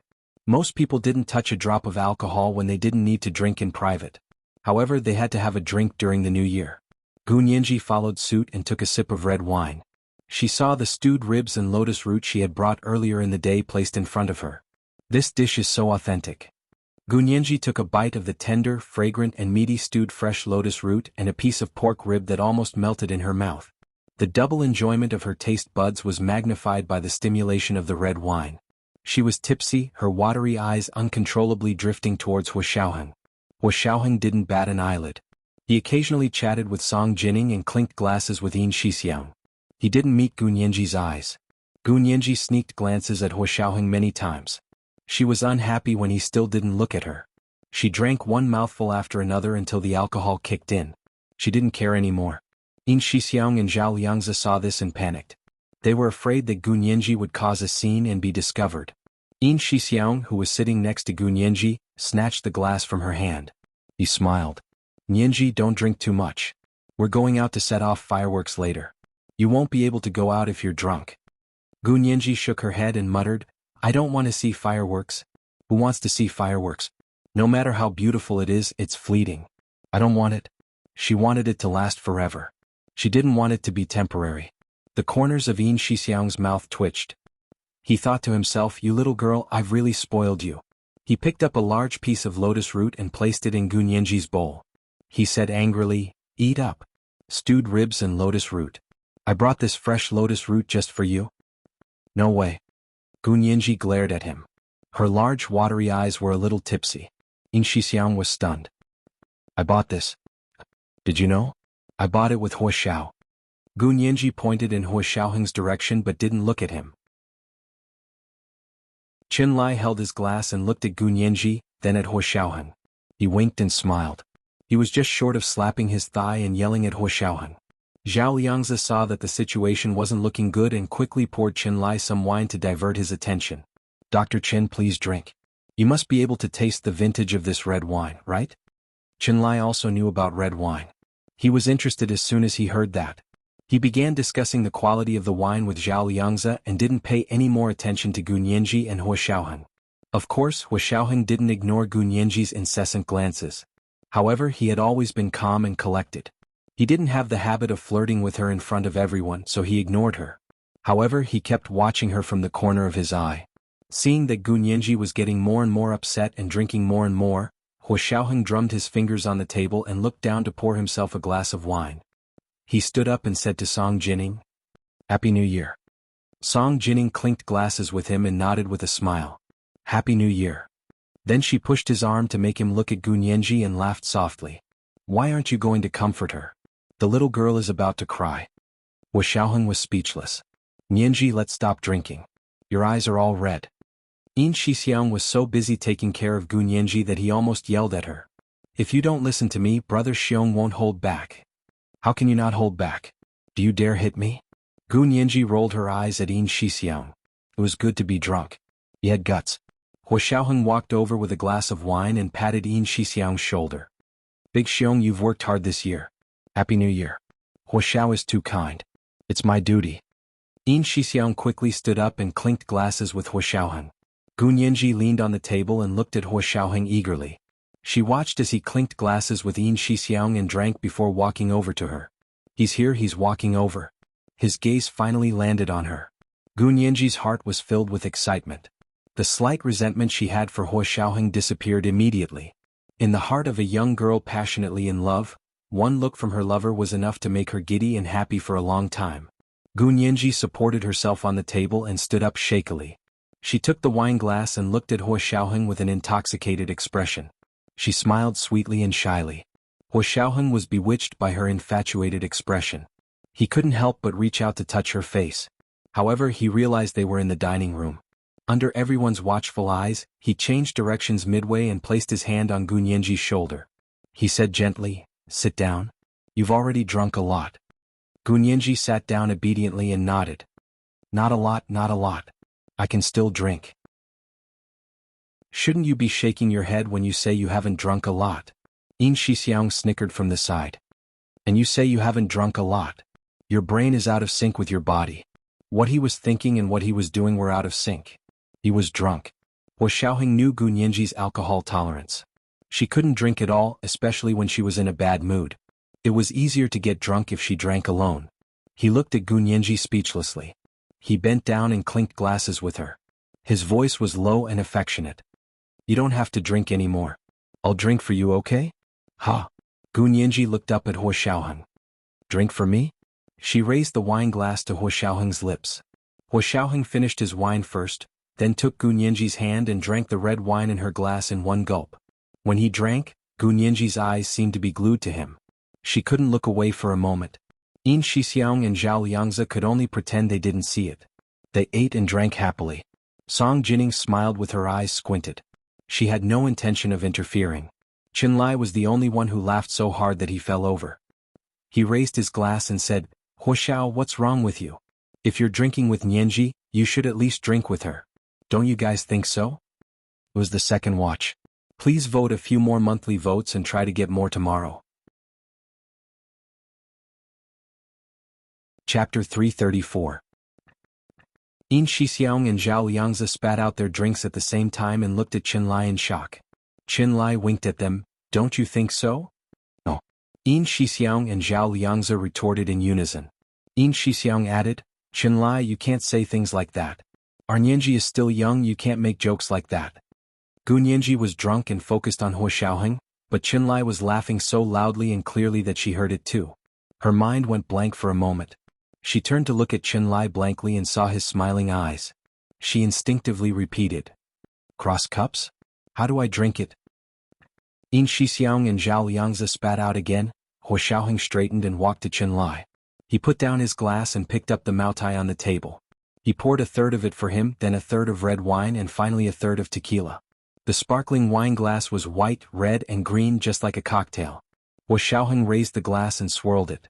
The three colors blended together to form a rainbow. "Here, Qinlai, you've worked hard this year. Here's to you." Hua Xiaoheng placed the rainbow cocktail in Qinlai's hand and continued to hold his glass of white wine. "Bottoms up." Qinlai gulped. "Hua Xiao, drink? If you don't drink, then you're looking down on me and not treating me as a friend." Hua Xiaoheng put down his glass to show that he had finished it. Qinlai had no choice but to drink since he had already said that. "You win." Qinlai mouthed to Hua Xiaoheng before downing the cocktail in one gulp. Not long after he finished drinking, Qinlai's round, fair face flushed red. His eyes gradually glazed over, and his reaction time slowed when he looked at people. Hua Xiaoheng returned to his seat and continued to eat his reunion dinner leisurely, occasionally chatting with Song Jining and Yin Shixiang. He looked at Gu Nianji and Qinlai from the corner of his eye. Not long after, the two of them were already drunk and unconscious. "One glass and you're drunk." Hua Xiaoheng shook his head. "Guards, take Dr. Qin to the guest room to rest." The guards at the entrance of the restaurant walked in and helped Qinlai out. Yin Shixiang and Zhao Liangzi knew that Qinlai had spoken without thinking and touched Hua Xiaoheng's sore spot. As expected, it was still a taboo for him to talk about his relationship with Gu Nianji in front of him. After Song Jining finished her meal, she stood up and nodded at the people in the dining room. I'm going back to rest. Enjoy your meal. Mrs. Song, aren't you going to stay up all night? Yin Shixiang and Zhao Liangzi both stood up. Song Jining shook her head and touched her burning face with a smile. No, I'm used to sleeping and waking up early. She looked at Gu Nianji, who was already sprawled on the dining table, and said to Hua Xiaoheng, Nianji is still young. She can't drink so much. Remember to give her some soup to sober up. Without Hua Xiaoheng's instructions, Zhao Liangzi immediately informed the orderlies in the kitchen to send 2 bowls of hangover soup, one for Gu Nianji and the other for Chen Lai in the guest room. Gu Nianji's dizziness was unbearable, so Yin Shixiang finally woke her up and fed her the soup with a spoon. She felt a little better after a bowl of pickled bamboo shoots and chicken skin soup, but she still couldn't lift her spirits. How many times have I told you not to drink if you can't? Hua Xiaoheng stood up and walked over to her. He bent down to help her up. Go back to sleep. Gu Nianji was practically hanging from his arm, her long hair cascading down her back like a waterfall. Yin Shixiang quickly said, Hua Xiao, you're busy? Do you want me to take her back to her room? Hua Xiaoheng didn't say anything and only gave him a sharp look. Yin Shixiang couldn't move from that look. He could only watch as Hua Xiaoheng half carried and half supported Gu Nianji out of the dining room. Stop looking. Zhao Liangzi knocked on the dining table. Let's eat. There's still a lot of food to eat. They're gone, so we can't waste the food. Hua Xiaoheng helped Gu Nianji out of the dining room. He picked her up by her knees and carried her up the stairs to her suite on the 2nd floor. He pushed the door open to enter and slammed it shut with his foot. The lights were off in the room, but the curtains of the floor-to-ceiling windows were open. The street lights outside glowed brightly, making the room seem like it was dusk. It was dim but not dark. Hua Xiaoheng placed Gu Nianji on the sofa and sat beside her. He looked down at her. You're awake? Yeah. Gu Nianji slowly sat up and rested her head on Hua Xiaoheng's shoulder. It's not midnight yet. I don't want to sleep. Why were you angry just now? Hua Xiaoheng asked in a low voice. He placed a hand on the side of her face and gently rubbed her cheek with his thumb. Just now. Gu Nianji frowned. You didn't even look at me just now. I looked at you so many times. You're angry just because of that? Yeah. Gu Nianji didn't dare look Hua Xiaoheng in the eyes. I was a little angry just now, but I stopped being angry after you came over. She knew she shouldn't have, but she couldn't control herself at that time. When you really like someone, you'll find that your emotions fluctuate with that person. It's completely out of your control. Hua Xiaoheng looked at her steadily. His gaze was a little unreadable. But if you follow me, there will be more situations like this in the future. It's even possible that when you fell into the river with someone else, I was saving someone else. Can you really take it? Oh? You don't have to save me. I can swim. Gu Nianji blinked her large eyes and giggled. Hua Xiaoheng smiled. His gaze was indifferent. His thumb was still rubbing her cheek, but his fingers were gradually losing warmth. It was gradually becoming a little cold. You still don't understand what I mean? Falling into the water at the same time was just a metaphor. Gu Nianji looked back at him. Her eyes gradually became clear. She sighed softly and nodded. I understand. I know everything. I understand all the logic. You have a special identity, a special status, and a special job. You're different from ordinary people. But I just couldn't control myself for a moment. You have to control yourself even if you can't. Hua Xiaoheng gripped her cheek tightly. He used a little too much force and even pressed a red mark on her cheek. Gu Nianji pressed his hand down and whispered, I want to control myself, but I can't help myself. Do you understand? Hua Xiaoheng was stunned and didn't speak. I like you so much. If I could control my emotions no matter what, I wouldn't be the 18-year-old Gu Nianji. I would be the Hua Xiaoheng who had the rank of Major General at the age of 28 and had made countless contributions. Gu Nianji answered seriously and made a calm expression, but she looked like a child who had secretly worn an adult's clothes. Hua Xiaoheng couldn't help smiling. He bent down and kissed her. He pried open her lips and pressed in, lingering with the tip of her tongue. She was so young and had grown up by his side. She was completely defenseless against him. She was like a flawless crystal, exquisite and translucent. He could even see the other side at a glance. A young girl's feelings were fiery and direct, without any impurities. With Hua Xiaoheng's age and experience, how could he not understand? She only had him in her heart, but his heart and eyes were filled with too many things. She only occupied a very small part of his heart, even though that was all his feelings for a man and a woman. Hua Xiaoheng thought that he was actually a fickle and ruthless man. If he gave her the only bit of feelings he had between a man and a woman, she would probably still feel that it wasn't enough. Releasing her lips, Hua Xiaoheng pressed his forehead against hers and rubbed her back with one hand, as if he was coaxing a child. But Gu Nianji was already satisfied. She didn't want all of him. Some people were full of feelings like the vast ocean, inexhaustible. Some people were fickle and all their feelings might only add up to a small well. Hua Xiaoheng was the kind of person whose feelings were at most a well. But even if it was just a small well, she was willing to be a frog at the bottom of a well for him. She stubbornly guarded the sky above her head and treated it as her entire world. Gu Nianji leaned her head against his chest and listened to his steady heartbeat. She smiled happily. Hua Xiaoheng hugged her and rested his chin on the top of her head. He said slowly, "But you have to control yourself. If you can't do it, I'm afraid it will be difficult to continue being together." "I'll do it." Gu Nianji raised her head from Hua Xiaoheng's arms. She seemed to have grown up a lot in an instant. "Don't worry, I won't lose control again." Her expression was very determined, but there was still a hint of fear in the depths of her eyes. "I'll wait and see." Hua Xiaoheng raised his eyebrows. "You should rest early. Come with me to pay New Year's greetings tomorrow." This was the first night. "At the end of the month, I'm looking for monthly votes and recommendation votes. At 1 o'clock in the afternoon. Moi."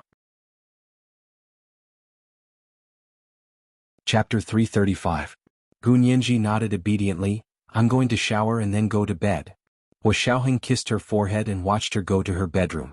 He sat in Gu Nianji's living room for a while before leaving her room. When he returned to the dining room downstairs, Yin Shixiang and Zhao Liangzi were both drunk.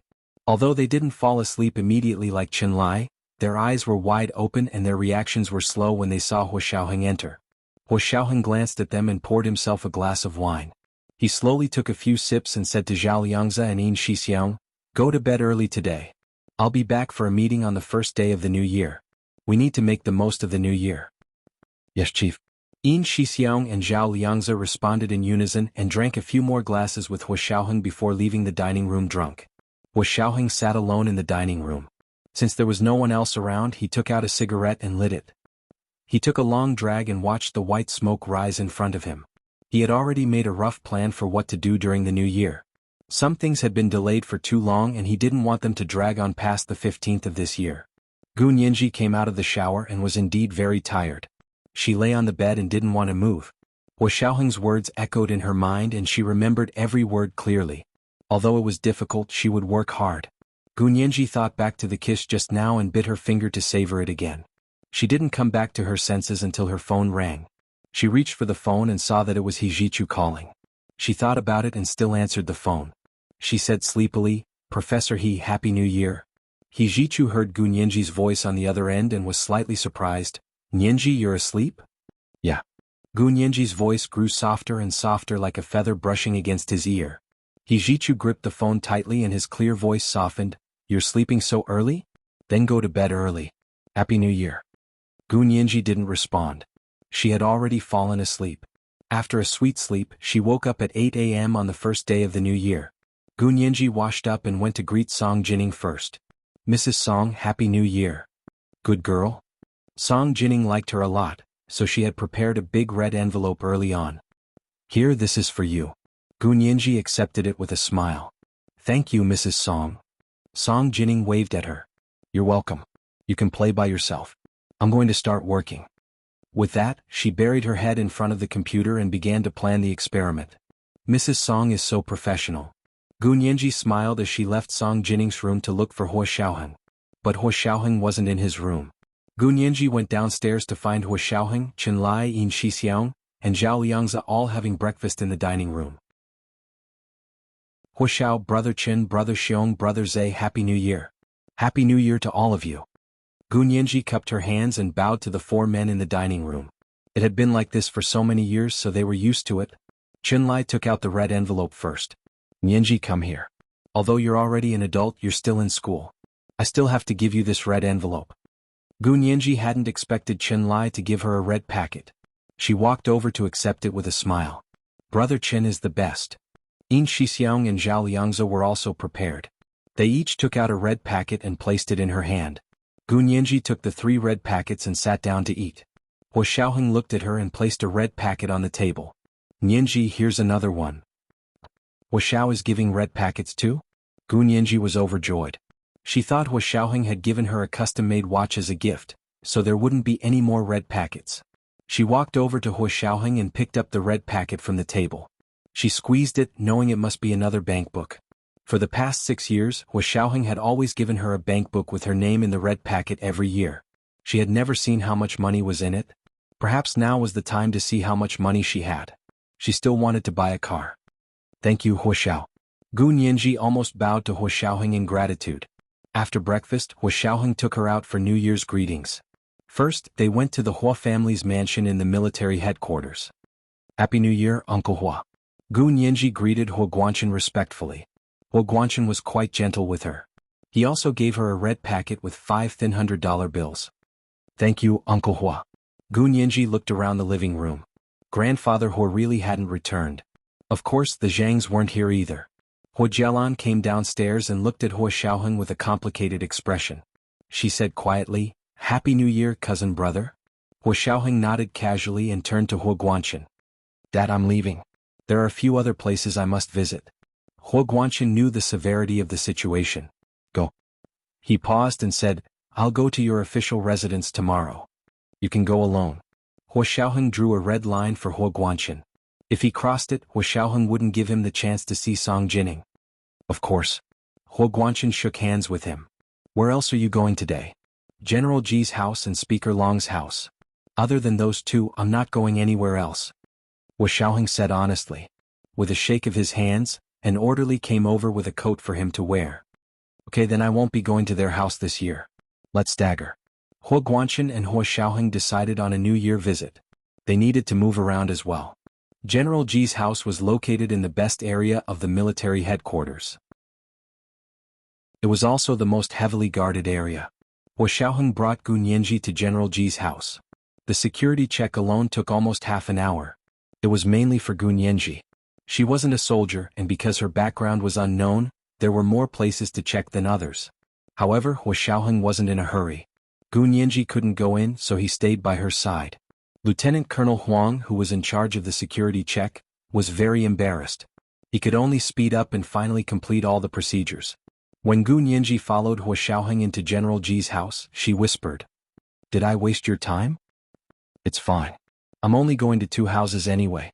Hua Xiaoheng walked unhurriedly and brought Gu Nianji to the entrance of the Ji residence.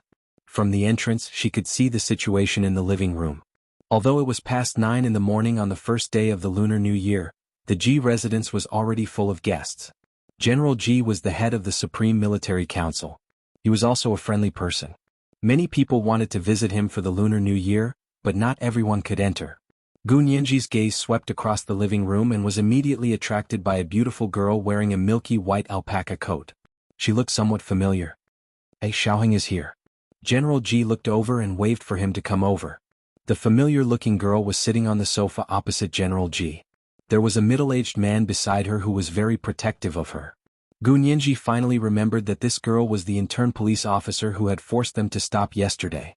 Hua Xiaoheng also saw the people in the living room but didn't say anything. He walked over to General Ji and said, Happy New Year, General Ji. Gu Nianji didn't wait for Hua Xiaoheng to remind her and obediently said to General Ji, Happy New Year, General Ji. Nianji, Happy New Year to you too. General Ji said as he took out a red packet for Gu Nianji. I haven't seen you in a few years. I didn't expect you to be a big girl when we meet again. General Ji had officially met Gu Nianji when she was 12 years old and had just been rescued by Hua Xiaoheng. Her sudden appearance and the blueprints in her backpack piqued the military's interest. General Ji personally came to see her and made Hua Xiaoheng her guardian. After that, 6 years had passed in a flash. Gu Nianji smiled. I remember you. You haven't changed at all. Oh ha ha. Nianji really knows how to talk. General Ji smiled happily and nodded to Gu Nianji. Go sit over there. I'll bring Xiaoheng to meet a few people. Gu Nianji agreed obediently but kept following Hua Xiaoheng's back from the corner of her eyes. General Ji brought Hua Xiaoheng to Su Giki, who was sitting on the sofa opposite him. He introduced him. Su Giki, the deputy chief of staff of the operations department. He then introduced his daughter, Su Piaohong. This is his daughter, Piaohong. Hua Xiaoheng nodded nonchalantly. Happy New Year. Su Piaohong's face was as red as a tomato. She mustered up her courage and said, Hua Xiao, I let you down yesterday. Please forgive me. She then bowed to Hua Xiaoheng in front of everyone. It was the second watch. I'm too tired today. Tomorrow will be the third watch. Let's vote a few more times. Chapter 336. Everyone in the room was silent for a moment before bursting into laughter. It was as if a drop of water had suddenly fallen into a pot of boiling oil. Su Piaohong's father, Su Giki, said apologetically to Hua Xiaoheng, Chief, I've already taught her a lesson. She won't be so reckless again. Please be magnanimous and don't hold it against her. What happened? Piaohong, how dare you offend our Hua Xiao? How dare you? General Ji's wife, Mrs. Ji, teased, shouldn't you drink 3 glasses as punishment? She waved for someone to bring a glass of wine. Su Piaohong took it shyly and said to Hua Xiaoheng, Hua Xiao, I'll drink then? Hua Xiaoheng looked at her and shook his head. I don't understand what Miss Su means. I don't remember you offending me. I can't afford to apologize or drink as punishment. He then looked at General Ji and his wife. Mrs. Ji, General Ji, other than wishing you a Happy New Year, I have something else to discuss with you. General Ji, I wonder if you have the time? It's New Year's today, do you still have to work? Mrs. Ji smiled sheepishly at General Ji. It was too much to have work on the first day of the Lunar New Year. Although Gu Nianji didn't follow them, her eyes followed Hua Xiaoheng. Seeing that Mrs. Ji was unhappy with Hua Xiaoheng, Gu Nianji had an idea. The glass of red wine in her hand suddenly fell with a loud clang, and everyone looked over. The red wine had spilled all over her light pink dress and was particularly eye-catching. Hua Xiaoheng walked over and picked up her hand to inspect. Are you okay? Did you get hurt? Gu Nianji shook her head and said apologetically, No, I was too careless. Hua Xiaoheng brought her over to General Ji and Mrs. Ji and bowed slightly to them.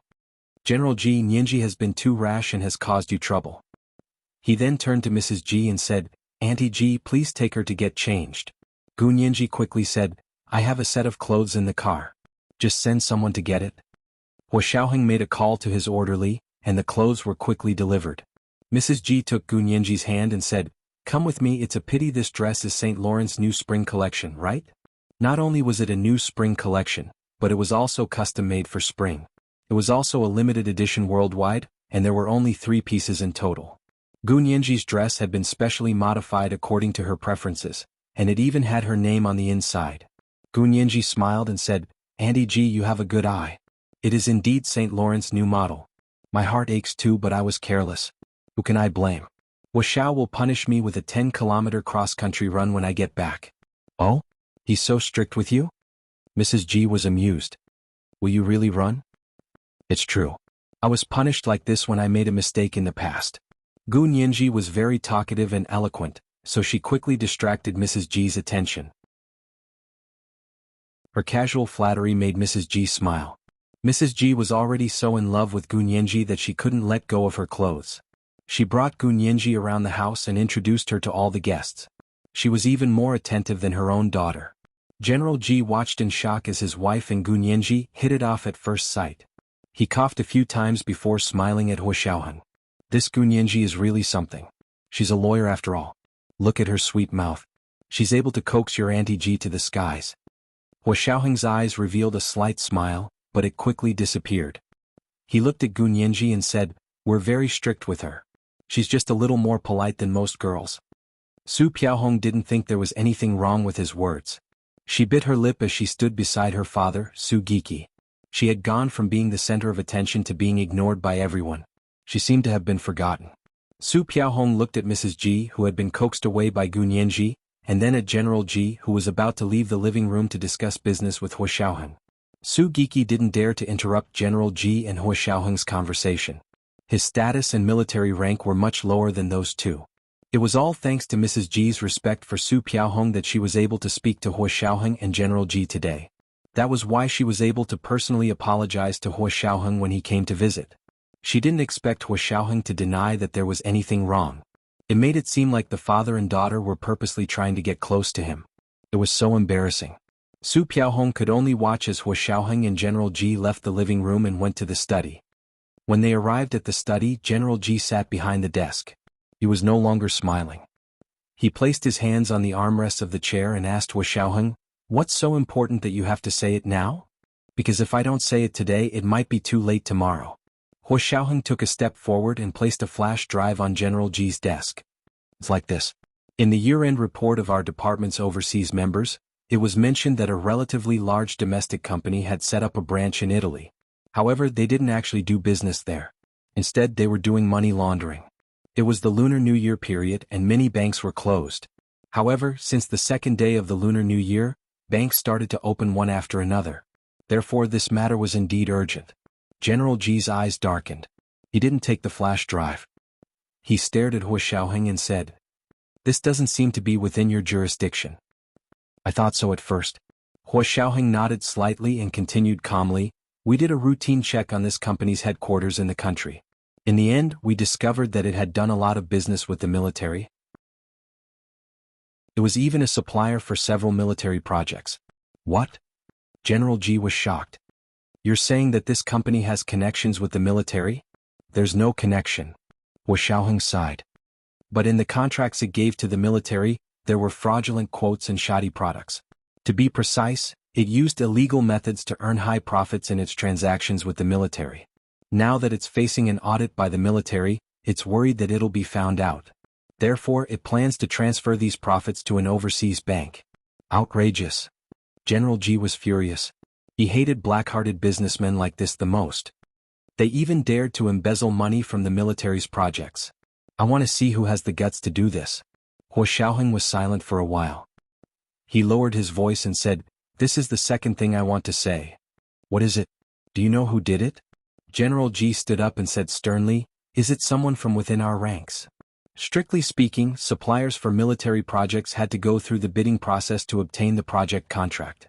However, there were definitely many people who used their connections. Under the same bidding conditions, those with connections would definitely have a higher chance of winning. This was a tacit unspoken rule. However, at the same time, if there was a problem with the supplier, the internal personnel who used their connections to vouch for the supplier would definitely be punished. This could be considered as power and obligation complementing each other. They couldn't just take the benefits and not bear any obligations. Hua Xiaoheng nodded and smiled helplessly. "This company did use the military's connections and it's related to my family." "Your family?" General Ji's expression turned even uglier. "Xiaoheng, don't say it's you.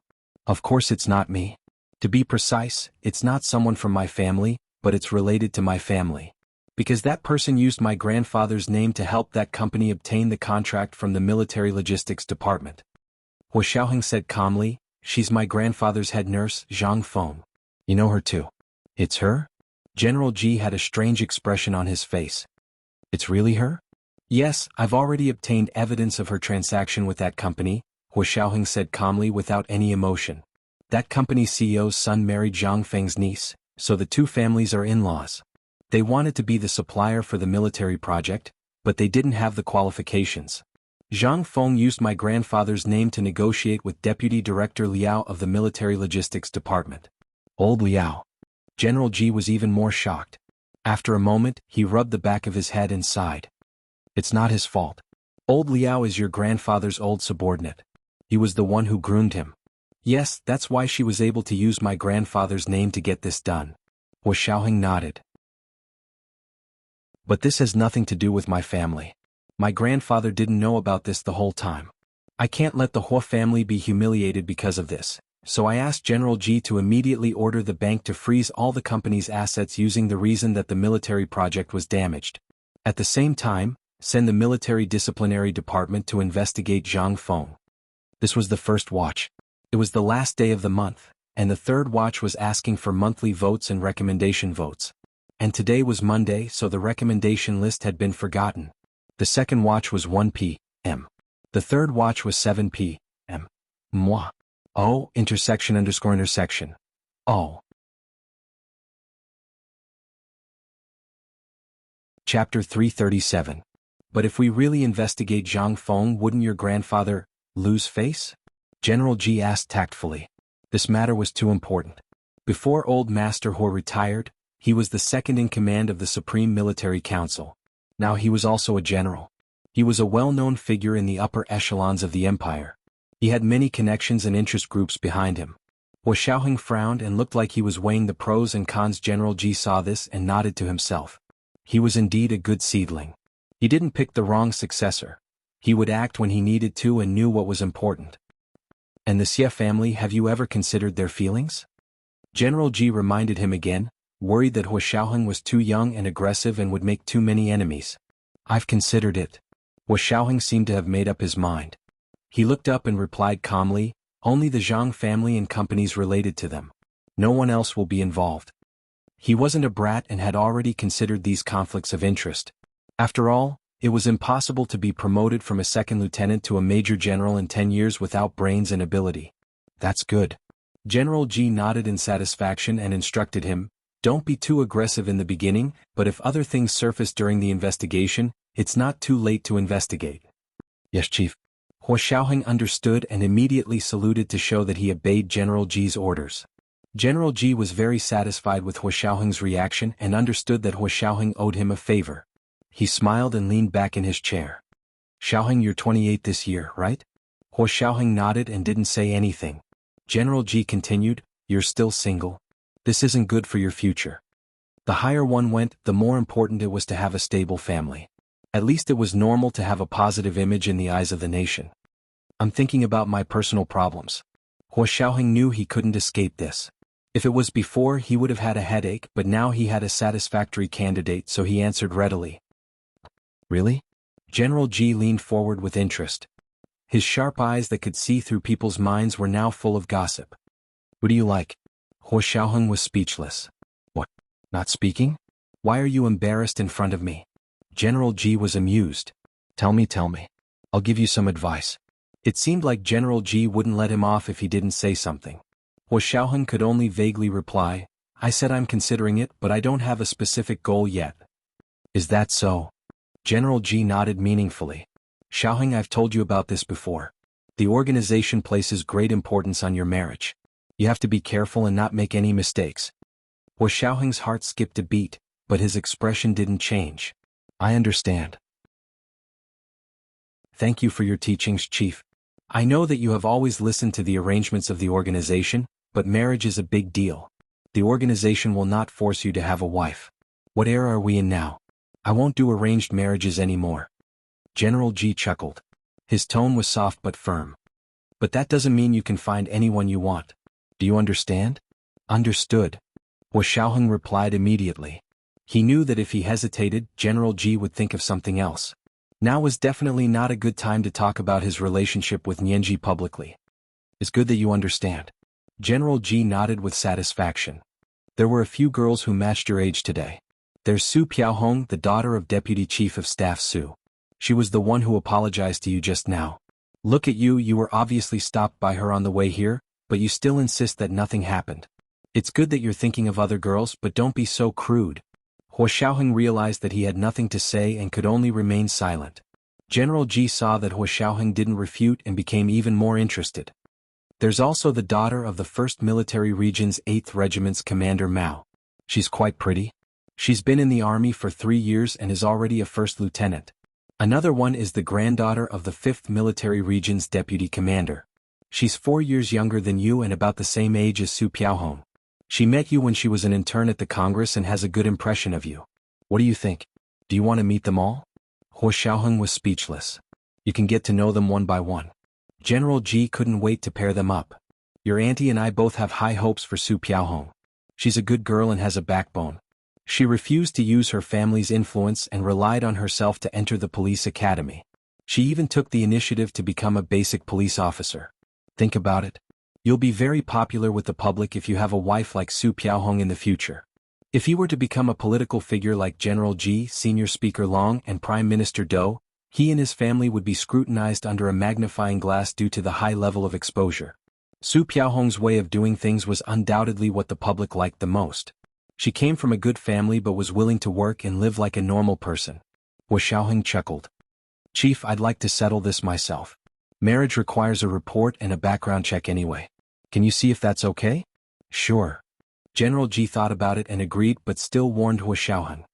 If you're in a relationship, you have to report it and get approval from the Supreme Military Council before you can start a public relationship. Do you hear me? Yes, Chief. Hua Xiaoheng agreed immediately. He had no choice but to agree. In their line of work, they had to hide behind the scenes, so they were not allowed to have privacy in front of the Supreme Military Council. Hua Xiaoheng even suspected that General Ji's words were a warning to him not to be with Gu Nianji. Of course, he only thought about it in his heart. He would never tell General Ji about it in person. Hua Xiaoheng completely understood General Ji's considerations, but he didn't agree. He had his own ideas and methods, but it wasn't the right time yet. He would be digging his own grave if he told General Ji now. So he remained silent. General Ji stood up to send him out. He put his hand on Hua Xiaoheng's shoulder and continued to recommend Su Piaohong. Think about this girl carefully. She's a good person, capable and very pretty. I heard from her father that she's never been in a relationship before. She's still a very pure piece of white paper. Hua Xiaoheng couldn't stay silent anymore. It would be an objection. He could only say, "I'll think about it. Thank you for your concern, Chief." All right. General Ji patted his shoulder. Since everyone is free during the new year, you can ask her out for dinner and a movie in the next few days. You can also get to know each other better. I'm afraid I can't for the next few days. Hua Xiaoheng rejected calmly. I'm busy with the Zhang's case. I might not have that much time.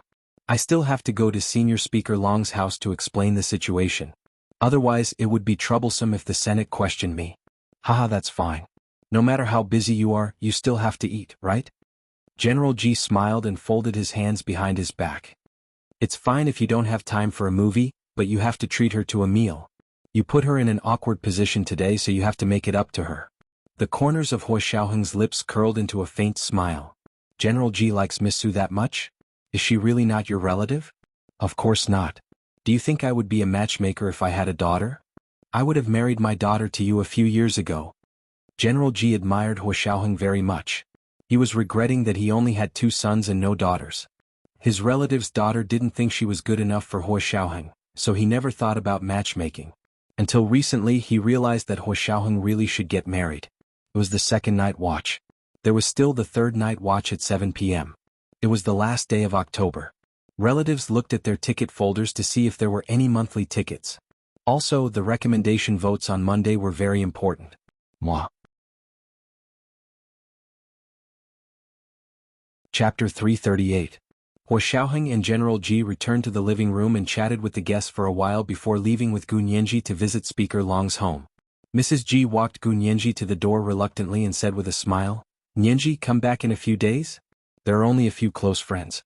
You and Xiaoheng can have dinner together." General Ji's heart skipped a beat and he said, "Yes, we'll be treating a few close friends to dinner on the 5th day of the Lunar New Year. Xiaoheng can bring little Nianji up." He would invite Su Piaohong and Su Giki over then so they could get to know each other better. Gu Nianji looked at Hua Xiaoheng and smiled.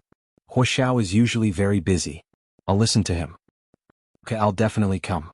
Hua Xiaoheng nodded and got into the car with Gu Nianji. Mrs. Ji was still waving at the door even after the car had left. She said to General Ji emotionally, "Nianji is such a good girl. If she were my daughter, I would really love her to death." Haha. Didn't you just say that the Su family's daughter is also very good? I wish she was your daughter too. General Ji folded his hands behind his back and winked at Mrs. Ji. You only know how to make things worse. Mrs. Ji punched General Ji. The old couple was very loving. How can it be the same? I said that because of you, and that girl is too straightforward and stubborn. She won't change her mind. What's the point of living with her? Nianji is different. Although she's young, she's very obedient and considerate. She's a doting child. Let me tell you, you can judge a person's age at 3. You can't judge a person by their age alone. Look at you, look at you. You've only seen her for 10 minutes and I can see that you're already biased towards her. Is Gu Nianji really that capable? She bought you over with just a few words. General Ji wanted to argue with her. The couple chatted and laughed as they entered the house. They stopped talking when they saw Su Piaohong coming up to greet them. Room 218, Block B of the Chunwei building in the 3rd Ring Road of the imperial capital was also bustling with people. However, they were all relatives and friends of the Zhang family and the Qian family, not the Hua family. The Zhang family followed Zhang Feng's lead. They were already the biggest family in their hometown, and many of the Zhang family members came to the capital to do business or find jobs. It was all arranged by Zhang Feng and Zhang Baochen. The Qian family was Qian Shihui's maiden family. There weren't many people in the capital, but they were very close to Qian Shihui. Grandfather Hua was not familiar with these people. He sat alone in the bedroom on the second floor to rest, read, and drink tea. He did not want to meet these people. Zhang Feng knew Hua Xiaoheng's temper and knew that they were not married yet. It would be awkward for Grandfather Hua to stay here, and she didn't want him to see those people. When the guests started eating, Zhang Feng brought Zhang Baochen to see Grandfather Hua. She placed the food in the small room outside the bedroom for him and chatted with him. "Dad, try this. It's a local specialty from Shi Hui's family." Zhang Baochen placed a box of dragon's beard cakes in front of Grandfather Hua. He knew that Grandfather Hua liked these local specialties. They didn't need to be expensive as long as they were interesting. Grandfather Hua took a look and cut a small piece to eat. The dragon's beard melted in his mouth, filling his mouth with a milky flavor. It was indeed delicious and suitable for the elderly. "Not bad, not bad." Grandfather Hua nodded with satisfaction and said to Zhang Feng, "You eat some too. This is made from milk skin, it's very nourishing." Zhang Feng also took one and ate it. She felt it was a little rough, but since Grandfather Hua liked it, she agreed. Zhang Baochen smiled and said a few words to Grandfather Hua. "Dad, Mom, I'm going downstairs to entertain the guests." "Go ahead, I'll eat with your father." Zhang Feng smiled and waved at him, letting him go alone. After Zhang Baochen left, Zhang Feng set the table and ate with Grandfather Hua. The two of them ate and drank like a normal couple, which made Grandfather Hua very emotional and happy. He thought that he must convince his son and grandson to let him marry Zhang Feng. He was getting old and that was the only thing he wanted. He just wanted someone to accompany him. Zhang Feng took a piece of braised sea cucumber for Grandfather Hua. "Elder Hua, eat more sea cucumber. It's very nutritious. You eat too." Grandfather Hua took a piece of braised deer tendon for her. "I remember that you like chewy dishes." "You still remember?" Zhang Feng was very touched. She scooped another bowl of soup for Grandfather Hua and ate as she said casually, "I remember too. When Mrs. Xie was seriously ill, she couldn't even recognize people. Didn't the Xies send people to visit her? She even chased them out." Grandfather Hua replied with an "oh," and tilted his head in thought. "You mean Xian's brother?" "Yes, I think so. I was just a nurse then and only wanted to take care of the chief's health. I didn't dare to say a word about Mrs. Xie, nor could I." Zhang Feng brought Grandfather Hua's memory back to 18 years ago, when Xie Xian was seriously ill. At that time the Huas were really busy. Grandfather Hua only remembered that after his beloved wife became seriously ill, her temper became more and more irritable day by day. The mild-mannered lady from a respectable family seemed to have changed into a completely different person. She would only speak to Hua Xiaoheng politely, but was impatient with everyone else. That year, the Xies sent Xie Xian's older brother and younger brother with doctors from abroad to treat her. In the end, for some reason, the siblings got into an argument and she chased the older brother out. Xian was sick, so her temper naturally wasn't as good as before. "Thank you for your hard work." Grandfather Hua sighed. She was spoiled since she was young, so she couldn't take it. I can understand her. However, he didn't think too much at that time. He was still very hot-tempered and ignored her when she ignored him. He didn't expect that he wouldn't even get to see her one last time. "Elder Hua, don't blame yourself. I think Madam didn't want to be like that back then. I'm guessing she can't control herself anymore." Zhang Feng said tactfully, "When I was studying medicine, I heard my professor say that people who are seriously ill may lose their minds and do things they wouldn't normally do under the torture of the illness." Grandfather Hua didn't say anything and ate and drank quietly. "Also, Madam was deeply in love with you. She wanted to marry you despite the Xie's objections. She was so deeply in love with you. Think about it, why would she make such a ridiculous will?" Zhang Feng saw that Grandfather Hua didn't say anything and could only patiently persuade him again. Grandfather Hua thought about it and put down his chopsticks. "That's not a big deal. That was all her dowry. I didn't want it in the first place, but she's gone and I couldn't tell her, so I didn't mind. I transferred all the fund's earnings over the years to Xiaoheng and didn't keep a single cent for myself. Why would I, Hua Xuanong, covet my wife's dowry? What a joke." Zhang Feng almost couldn't keep the smile on her face when she heard that. She used all her strength to force a smile and said, "Elder Hua, don't think like that. How sad would Madam be if you think like that? She wrote your name in her will because of you, didn't she?" "That's not bad." Grandfather Hua sighed. "We were married for over 30 years and always had a good relationship. It was only when she became seriously ill in the last year that we argued. It was also my fault. She was already sick, why would I still be mad at her?" Zhang Feng was a beautiful and understanding flower by his side at that time.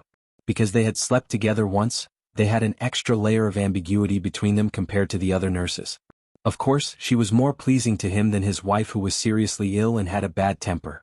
That was how his heart slowly deviated from its original path. So, aren't you just breaking her heart again by giving up on the trust fund? You have Madame's trust fund, it's like Madame will always be by your side. Zhang Feng racked her brains trying to change the topic to Xiezian's inheritance fund. Grandfather Hua glanced at her and lowered his eyes. I'm full. Go entertain the guests. I need to sleep for a while. Zhang Feng stood up awkwardly and said after a while, let me help you sleep first. Grandfather Hua was silent for a while before nodding in agreement. Zhang Feng's face lit up and she helped Grandfather Hua into the bedroom to rest. Just as she walked out of Grandfather Hua's bedroom, she saw Zhang Baochen rushing to the door with a phone in his hand. Mom, Uncle and the others are looking for you urgently. What's the big deal? Why are you so flustered? Zhang Feng smiled and poked Zhang Baochen's forehead. Your dad just went to sleep. Don't worry. She raised the phone and said hello. After listening to what the person on the other end of the line said, her voice became shrill. What did you say? It's only the first day of the Lunar New Year. Why is the bank account frozen? It was the third watch. It was the last day of October. Relatives looked at their ticket folders to see if there were any monthly tickets. The recommendation votes on Monday were also very important. Moi. Chapter 339. That's right. That's why I called you immediately. The person on the other end of the line was Zhang Feng's younger brother, Zhang Cheng. His daughter had married the heir of a large company and was working with them in the military supply business. Your niece-in-law is waiting for news at my house. We've already bought tickets for tonight at a high price to come look for you. Tell me in detail what's going on. Zhang Feng took a few deep breaths and leaned against the wall of Grandfather Hua's bedroom on the second floor. She gradually calmed down. Today is the first day of the Lunar New Year. How did you know the bank would freeze their accounts? How else could I know? They're such a large company, how could they not have one or two people in the bank? They said they just received the news and immediately called their in-laws. You know, we're preparing to start transferring money tomorrow. With this, how are we going to transfer money? Zhang Feng's younger brother, Zhang Cheng, was almost 60. He didn't take care of his health and was in poor health. He panted heavily when he was anxious. Zhang Feng's heart ached when she heard this. Don't panic. It's not a big deal. Why are you so anxious? What's there to be afraid of being frozen? Just you wait, I'll show them how to freeze it and then they'll beg me to release it. Zhang Cheng was taken aback. His older sister was quite arrogant. Sis, you're that confident? He asked tentatively. Will the chief back us up? Stop calling him chief, you should be calling him brother-in-law. Zhang Feng covered her phone and laughed softly. She immediately reminded her brother. Don't tell anyone. After we get married, I'll bring your brother-in-law back to our hometown. Even if the bank freezes my accounts, he'll have to release it for me. The chief is marrying you? Really?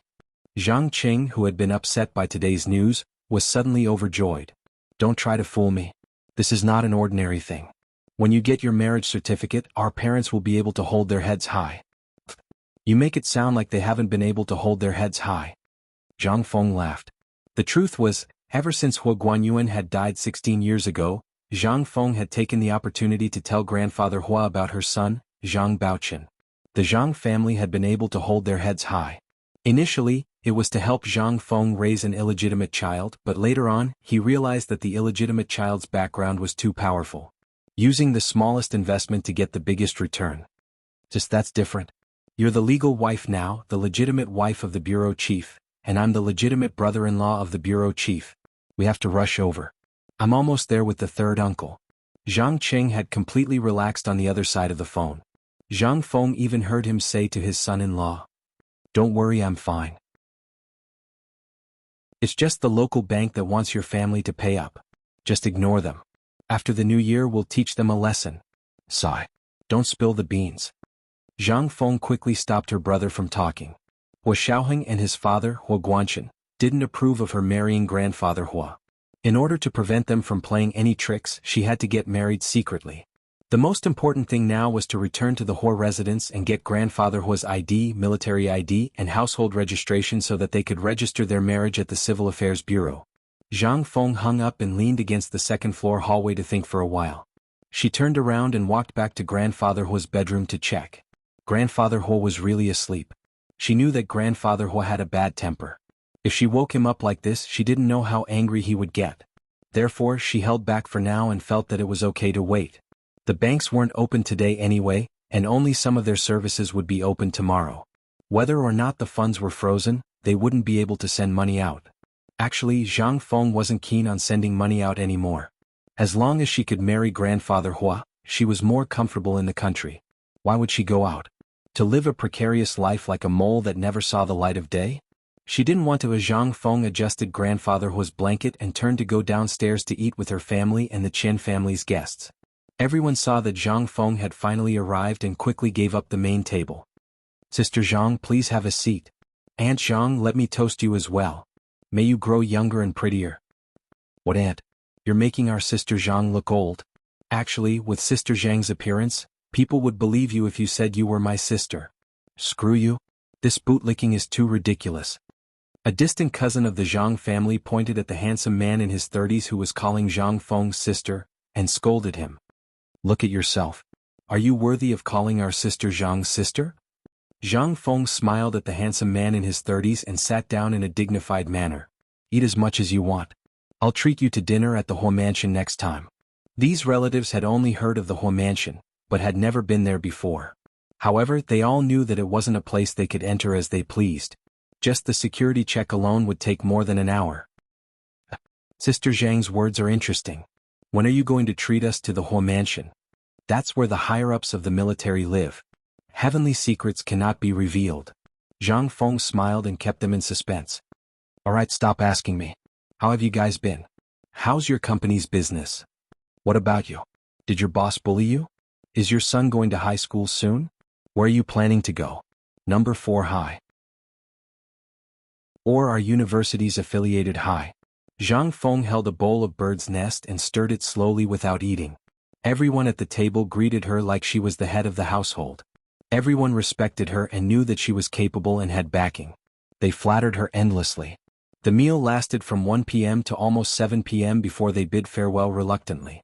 However, before they could leave, they heard banging sounds coming from the main door, as if someone had used a hammer to smash the door. They wanted nothing more than to smash a hole in the door. Who is this? What a nuisance. Zhang Feng raised her eyebrows. Auntie Chang. Go and see what's going on. Auntie Chang was the live-in helper Zhang Feng found for herself. When she wasn't living here in the past, Auntie Chang stayed here to look after the house, clean the place and cook 3 meals a day. Auntie Chang was a plump middle-aged woman in her 50s. She wore a purple jacket and rushed to the door to open it. The moment the door opened, she yelled, "Are you blind? F***ck your mother. Do you know whose house this is? Do you want to die?" No one spoke outside the door. 4 men in navy winter military uniforms, white gloves and red armbands stood at the door. They had the insignia of a major with 2 bars and 1 star on their shoulders. They all had pistols strapped to their waists. They glared at Auntie Chang, who had just opened the door. You. Who are you? What do you want? Auntie Chang's legs turned to jelly when she saw the 4 military officers. Recalling how she had just scolded an officer, she covered her mouth and slumped to the ground. Everyone in the house was dumbfounded when they saw the soldiers at the door.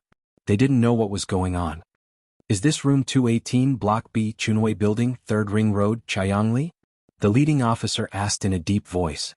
His voice was sonorous and forceful, and it was like a whip that lashed on one's chest, causing uncontrollable pain. Yes. Auntie Chang held onto the door frame, almost kneeling. The military officer scanned the house with his sharp eyes. Who is Zhang Feng? I am. What can I do for you? Zhang Feng walked over gracefully. Are you here to pick up old Master Hua? She looked at their uniforms and realized that they were military police officers with the rank of major. She was sure that they were here to pick up Grandfather Hua. After all, with Grandfather Hua's status, it was impossible for him to stay outside with them. She had been wondering why they were so late. You're Zhang Feng? The special class head nurse of the inpatient department of the military 314 hospital? First lieutenant? Serving General Hua Xuanong? The military officer took out a document and read it aloud. Zhang Feng was a little confused but nodded. Yes, that's me. Are you here to pick up Grandfather Hua? He's resting on the 2nd floor. Her apartment was a high-rise duplex, and it was very spacious and comfortable. When the guests in the house heard that Grandfather Hua was here, they immediately smiled knowingly. The tension from earlier was gone.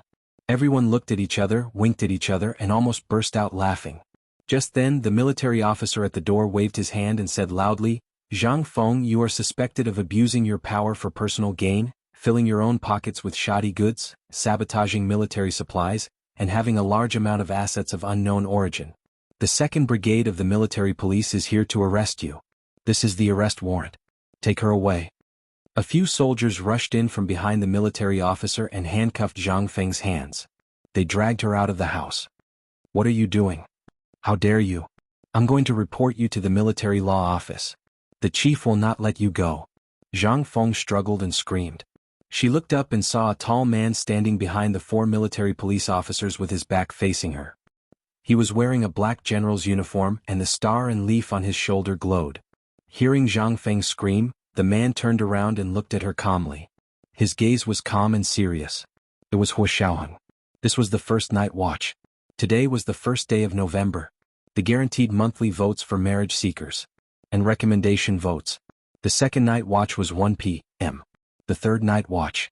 I hope everyone can vote more monthly. I'll try my best to write the 3rd night watch. Moi. Chapter 340. Oh. Wuxiao, why are you here? Zhang Feng's expression changed and her heart started pounding. She had a bad feeling about this.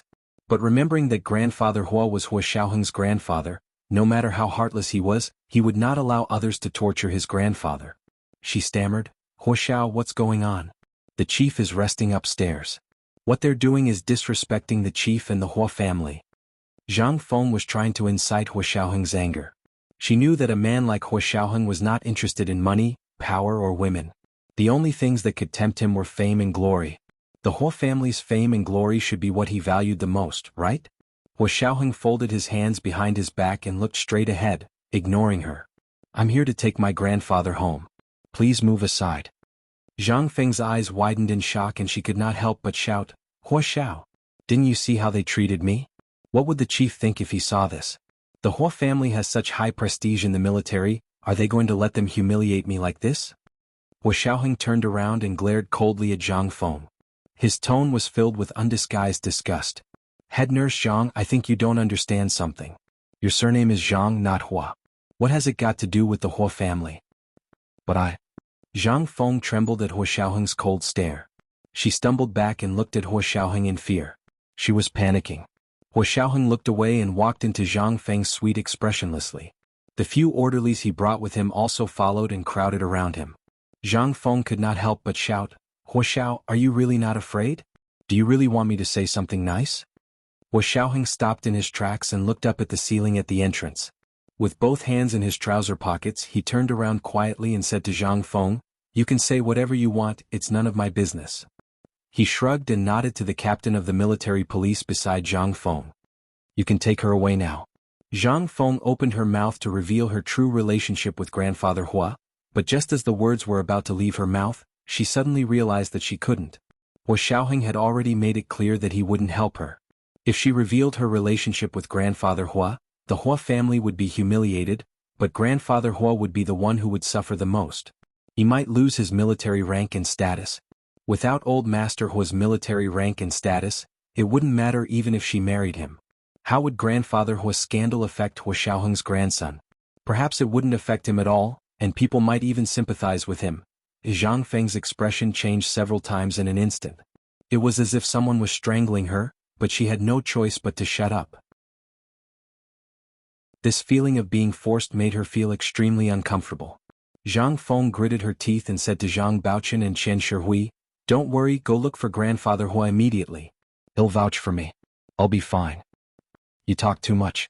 A military policeman frowned, took out a piece of tape, and slapped it on Zhang Feng's mouth so that she couldn't speak anymore. At the same time he took out a paper bag and placed it over her head, covering her head. Just like that he brought her out. All the family and friends in the room were dumbfounded and speechless. Hua Xiaoheng walked in step by step, and a few orderlies stood guard by his side, watching the surroundings vigilantly. All the guests could do was make way for him and watch in awe as he walked towards the staircase. Zhang Baochen ran in, panting, and chased after Hua Xiaoheng. Hua Xiao. Hua Xiao. All the family and friends in the room finally snapped out of their daze and immediately dispersed, leaving the Zhang's duplex suite. Hua Xiaoheng didn't stop walking until he reached the second floor. He turned to look at Zhang Baochen, who was being separated by the orderlies, and asked calmly, "Where's my grandfather?" Over there." Zhang Baochen had a lot of questions to ask, but in the face of Hua Xiaoheng's powerful aura, he immediately shriveled up and pointed to the door at the end of the second floor. "Right there." Hua Xiaoheng walked over with the orderlies. He knocked on the door first, but there was no response. "Chief, let us in." One of the orderlies stepped forward and turned the doorknob. The bedroom door opened with a click. Hua Xiaoheng walked in first and said to the orderlies, "Wait here. No one is to come in." "Yes, Chief." A few orderlies stood guard at the door with their guns. Zhang Baochen was so scared he didn't even dare to breathe, and went downstairs in trepidation. Zhang Wenna and Zhang Wenjie stood guard beside Chen Shihui, their faces pale. When they saw Zhang Baochen come down, they quickly asked quietly, "What happened? Did you ask Hua Xiao?" Zhang Baochen looked like he was about to cry and shook his head. Hua Xiao went to see father. In the bedroom on the second floor, Hua Xiaoheng stood in front of grandfather Hua's bed with one hand in his trouser pocket and the other playing with a round gold coin. Grandfather Hua's eyes were closed, and his breathing was long and deep. He was fast asleep. Hua Xiaoheng waited for a while and saw that grandfather Hua didn't show any signs of waking up, so he didn't wake him up. He looked around the room alone. The heater in the room was on high, and Hua Xiaoheng could feel sweat on his back after standing for a while. He looked down at grandfather Hua, who was covered tightly with the eider-down blanket, and then looked at the adjusted temperature in the room. He shook his head helplessly and finally opened the floor-to-ceiling windows to walk out to the balcony. The night of the first day of the Lunar New Year in the imperial capital was bone-chillingly cold, and a breath seemed to freeze. Hua Xiaoheng took out a cigarette from his pocket and lit it with a lighter. He took a deep puff. It had been a busy day. He took Gu Nianji to General Ji's and Speaker Long's houses for New Year's greetings, settled the arrest warrant from the military police, and the administrative order to freeze the bank accounts. Then he sent Gu Nianji back to the military base, and he met up with grandfather Hua's orderlies and the captain of the military police to arrest the Zhangs. Everything was going smoothly and everything was going according to his plan. Hua Xiaoheng smoked for half an hour on the balcony when he heard movement in the room. He threw the rest of the cigarette into the bin, opened the floor-to-ceiling windows and walked in, closing the floor-to-ceiling windows behind him. Grandfather Hua propped himself up from the bed and squinted at him. "Xiaoheng? Why are you here?" Although he looked surprised and angry, he was actually overjoyed. After running away once, his grandson had finally bowed down. It seemed like Xiaoheng was still filial. Grandfather Hua put on his coat and sat on the bed. He looked at Hua Xiaoheng and smiled. "Sit, have you eaten?" Hua Xiaoheng had eaten breakfast in the morning, and had been busy since then, so he hadn't eaten anything. However, he didn't tell grandfather Hua the truth. He nodded lightly. "Yes." He looked at grandfather Hua and said, "Grandfather, let's go back. You can't live here anymore soon." "Why can't you live here anymore?" Grandfather Hua looked at him sternly. "This is little Zhang's house. I can live here as long as I want." "Really?" Hua Xiaoheng rubbed his fingers and sat down on the single sofa next to grandfather Hua's bed. "But this place will be sealed soon. How are you going to live here? Are you going to tell the military police that you bought this place for head nurse Zhang?" "Nonsense." Grandfather Hua's face darkened. "Why will it be sealed?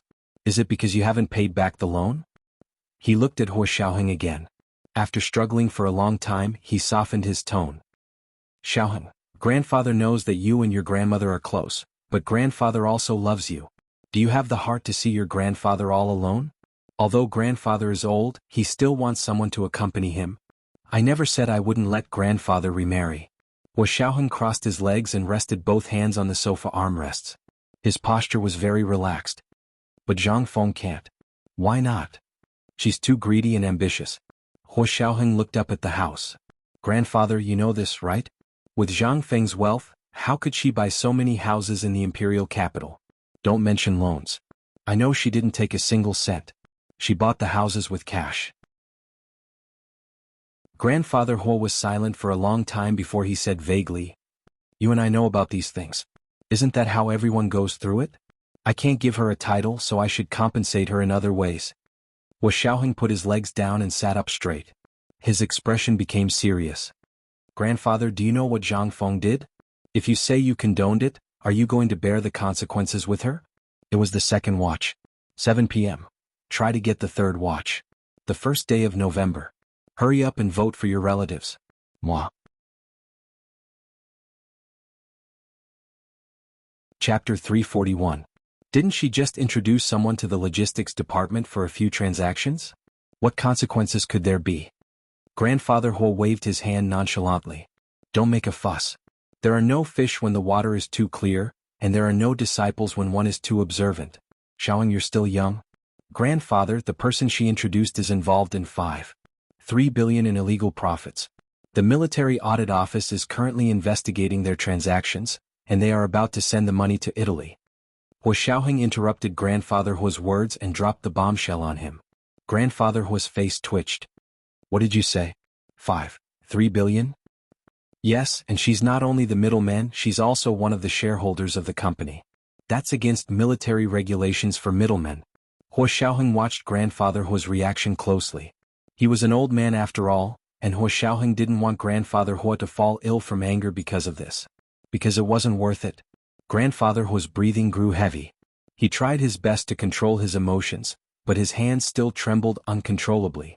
Looking at his grandfather, whose face had turned ashen in an instant, Huo Xiaoheng seemed to see his grandmother lying in bed 18 years ago.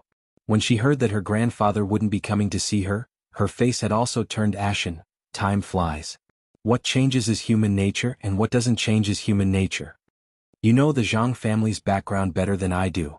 You also know that she doesn't have the ability to swallow such a large sum of money. Huo Xiaoheng leaned forward slightly. And she used shoddy goods to fill her own pockets, and attempted to send the money overseas during the audit. Are you aware of this?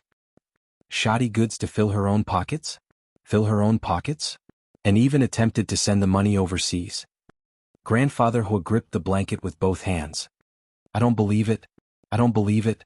How could she have the guts? Someone who's afraid to even walk at night. Haha. Huo Xiaoheng didn't want to persuade him anymore.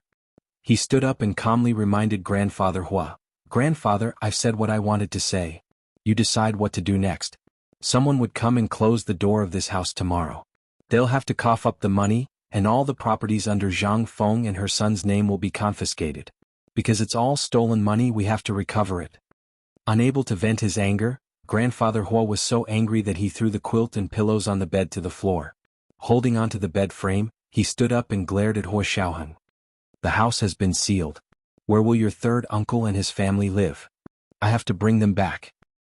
Although I don't have a third uncle, as long as you're happy with who you want to bring back. Huo Xiaoheng bowed slightly. It'll be even more interesting when the police go to the military compound to arrest people. What did you say? Police arrest people? Arrest who?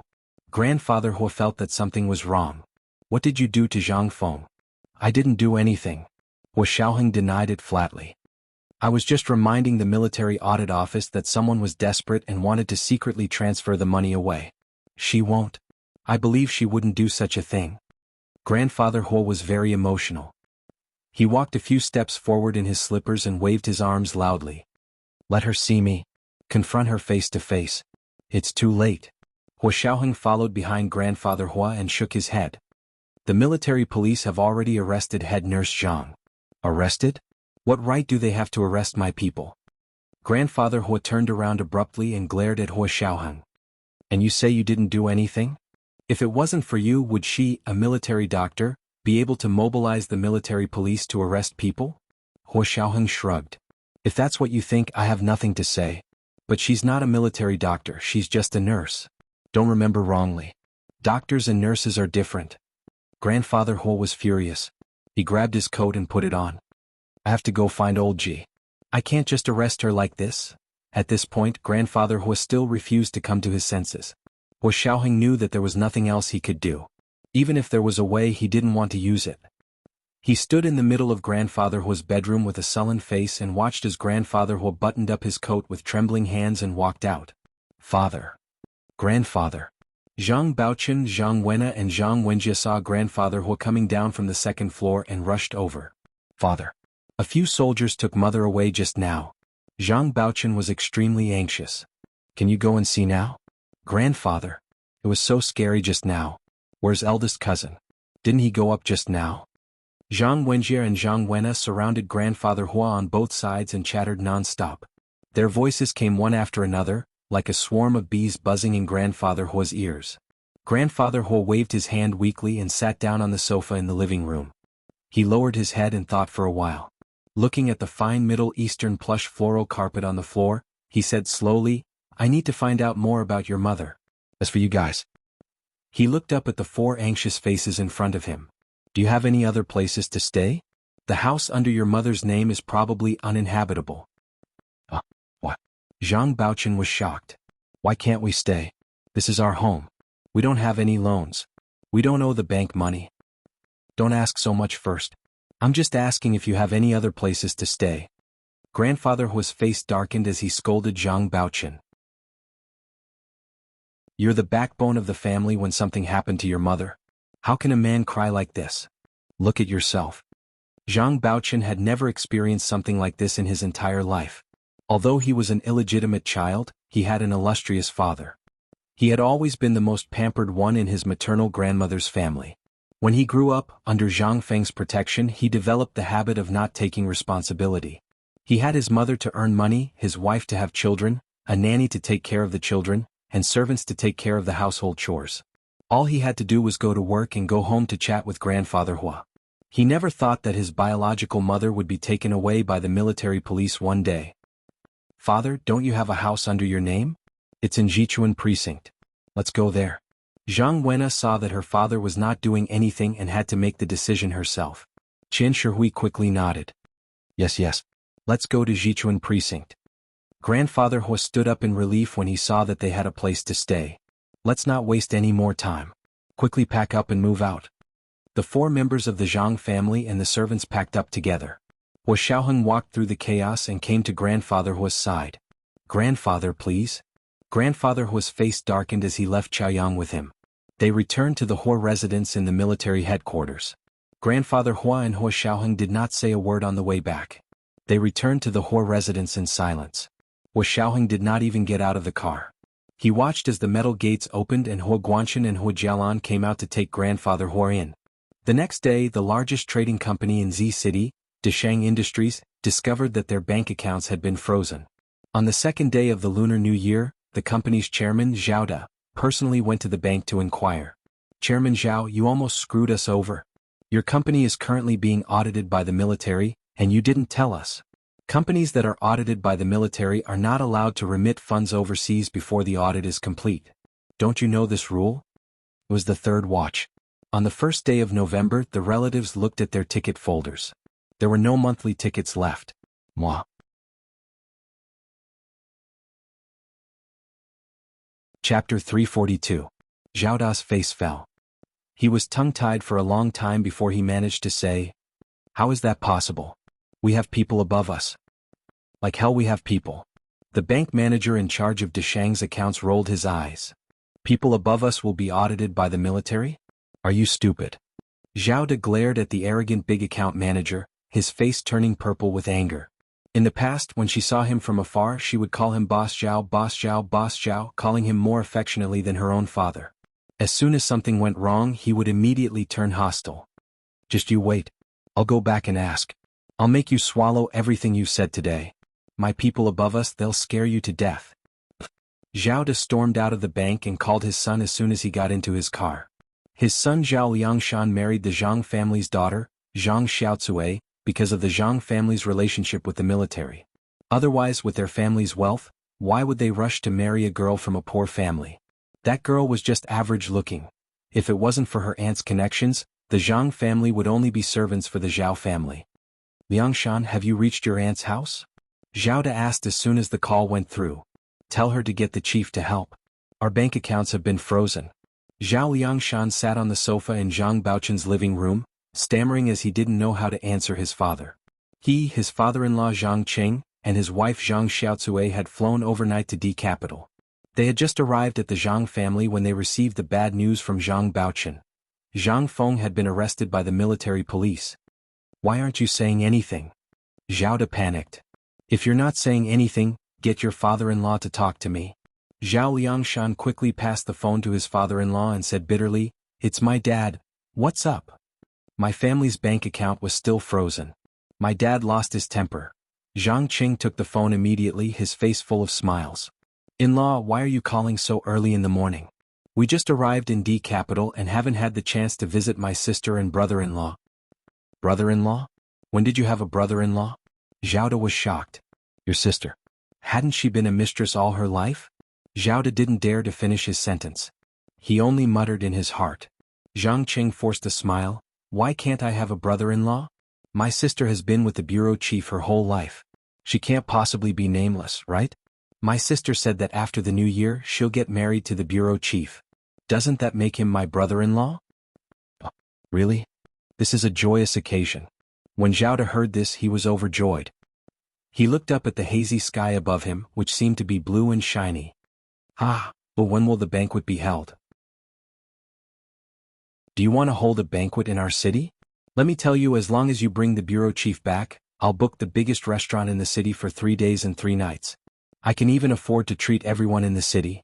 Haha, we'll talk about it when the time comes. My sister is a practical person and doesn't like to be high profile. Besides, it won't be good for the chief. When Zhang Qing said this, he saw Zhang Baochen glaring at him and gesturing for him not to say anything. But how could he not say anything? If he didn't say anything, this in-laws would turn on him at any moment. That's good too. Take your time.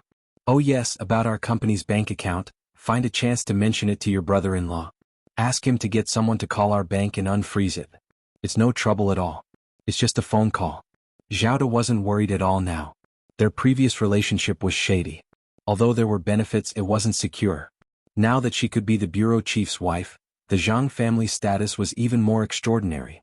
Even the **** would probably have to visit them for New Year's. He turned to look at the tall building of the bank and snorted softly. The VIP account manager who gave him a hard time just now was waiting to see when he would kneel and call him Daddy. Zhang Qing hung up the phone. The smile on his face disappeared. He paced around the living room in frustration. He asked Zhang Baochen, "Where's the bureau chief? Your mother was arrested by the military police. Isn't he going to do anything? He even said that after being with him for so many years, he should have feelings for even a dog, let alone a human life, right?" Zhang Wenna and Zhang Wenjie pouted at their granduncle's vulgar words. They dawdled in the living room for a while. Then they said to Zhang Baochen, "Dad, we want to go back to the Hua family to move our things." They were chased out on New Year's Eve. They didn't move a single thing. Everything was left there. Qian Shihui didn't like Zhang Cheng's arrogant attitude. She tugged at Zhang Baochen. "We haven't moved our things yet. Why don't we go and move our things since we have nothing to do today? We can also look for Grandpa." Zhang Qing overheard them and asked, "What's going on? Where are we going to move?" He looked around the house. "Aren't you staying in the military compound? Why are you staying here?" Zhang Baochen and Qian Shihui didn't want to talk about it. They only smiled. "Our kids are all grown up. They want to live on their own, so we moved out." Zhang Wenna and Zhang Wenjie didn't say a word and waited to leave. Zhang Cheng and Zhao Liangshan looked at each other and communicated. They said to Zhang Baochen and Qian Shihui, "Shall we go with you? We can even help you move." They could also meet the legendary general, Grandpa Hua. Zhang Baochen waved his hand. "No, you don't have a pass. You can't go in." "You have a pass?" Zhang Qing stuck his head out curiously. "Let me see what it looks like. How long will it take to get one?" "We'll get one just the same. Even if we have the other conditions, we'll have to wait until next year." Qian Shihui didn't want to waste time with them anymore. Zhang Xiaocui rolled her eyes and stood up. Cousin-in-law, can't your cousin-in-law's husband go and broaden his horizons? Didn't they say that the general has a very high position? Can't we even have relatives visiting? I don't believe it." Qian Shihui and Zhang Baochen exchanged awkward looks. Zhang Xiaocui was right. They could enter immediately if they had relatives visiting, but they had to have someone from the military to vouch for them. Zhang Baochen and Qian Shihui were no longer considered residents of the military district. In fact, they didn't even know if their passes were still valid. They had originally planned to get the sentries to pass the message if they couldn't get in. Grandpa Hua would definitely send an orderly to bring them in to move their things. But it wouldn't make sense if they brought Zhang Cheng and Zhao Liangshan. They didn't think Hua Xiaoheng would let them in. They discussed and discussed, but before they could leave, a few more people in police uniform came to the door. They knocked and asked, "Is Zhang Baochen in?" Zhang Baochun's heart skipped a beat. He opened the door and asked, "Yes, I am. What do you need?" One of the police officers handed him a form for him to sign. "This is your property, right?" "Yes, please sign here." "Sign what?" Zhang Baochun was confused. He picked up the form and looked at it. The more he looked at it, the more shocked he became. He quickly said, "Are you mistaken? How can you blame me for the mess with Deshang Industries? I have nothing to do with this company at all." Although he was related by marriage to Deshang's chairman, he had nothing to do with Deshang Industries. These were two different matters. The police officer glanced at him and took out a notarized share certificate and threw it in front of him. "Look at this yourself. Your name is on the list of shareholders of Deshang Industries Limited. Although you are only a minor shareholder, you are still one of the owners of the company. Deshang Industries is insolvent.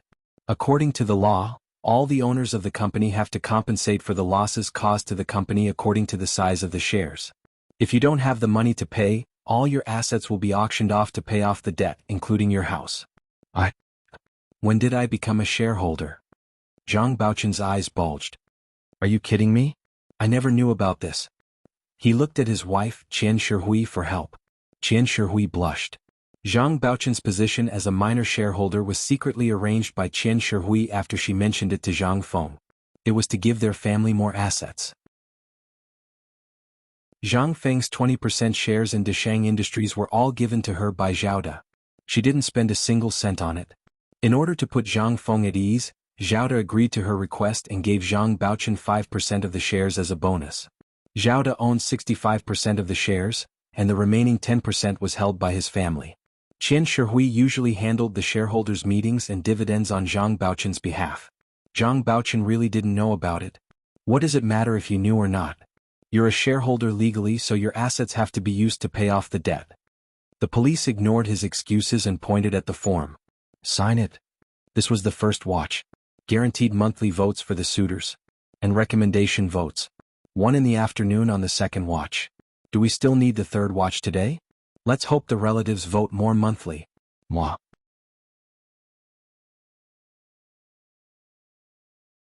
Chapter 343. A pen was shoved into Zhang Baochun's hands, but he trembled for a long time and still couldn't sign it. Finally, he mustered his courage and said, I won't sign it." "You won't sign it? Unless you're not Zhang Baochun, you have to sign it." The police officer said firmly, "It's written clearly on the paper. If you don't sign it, you'll be detained." "It's not that I don't want to sign it, I want a lawyer.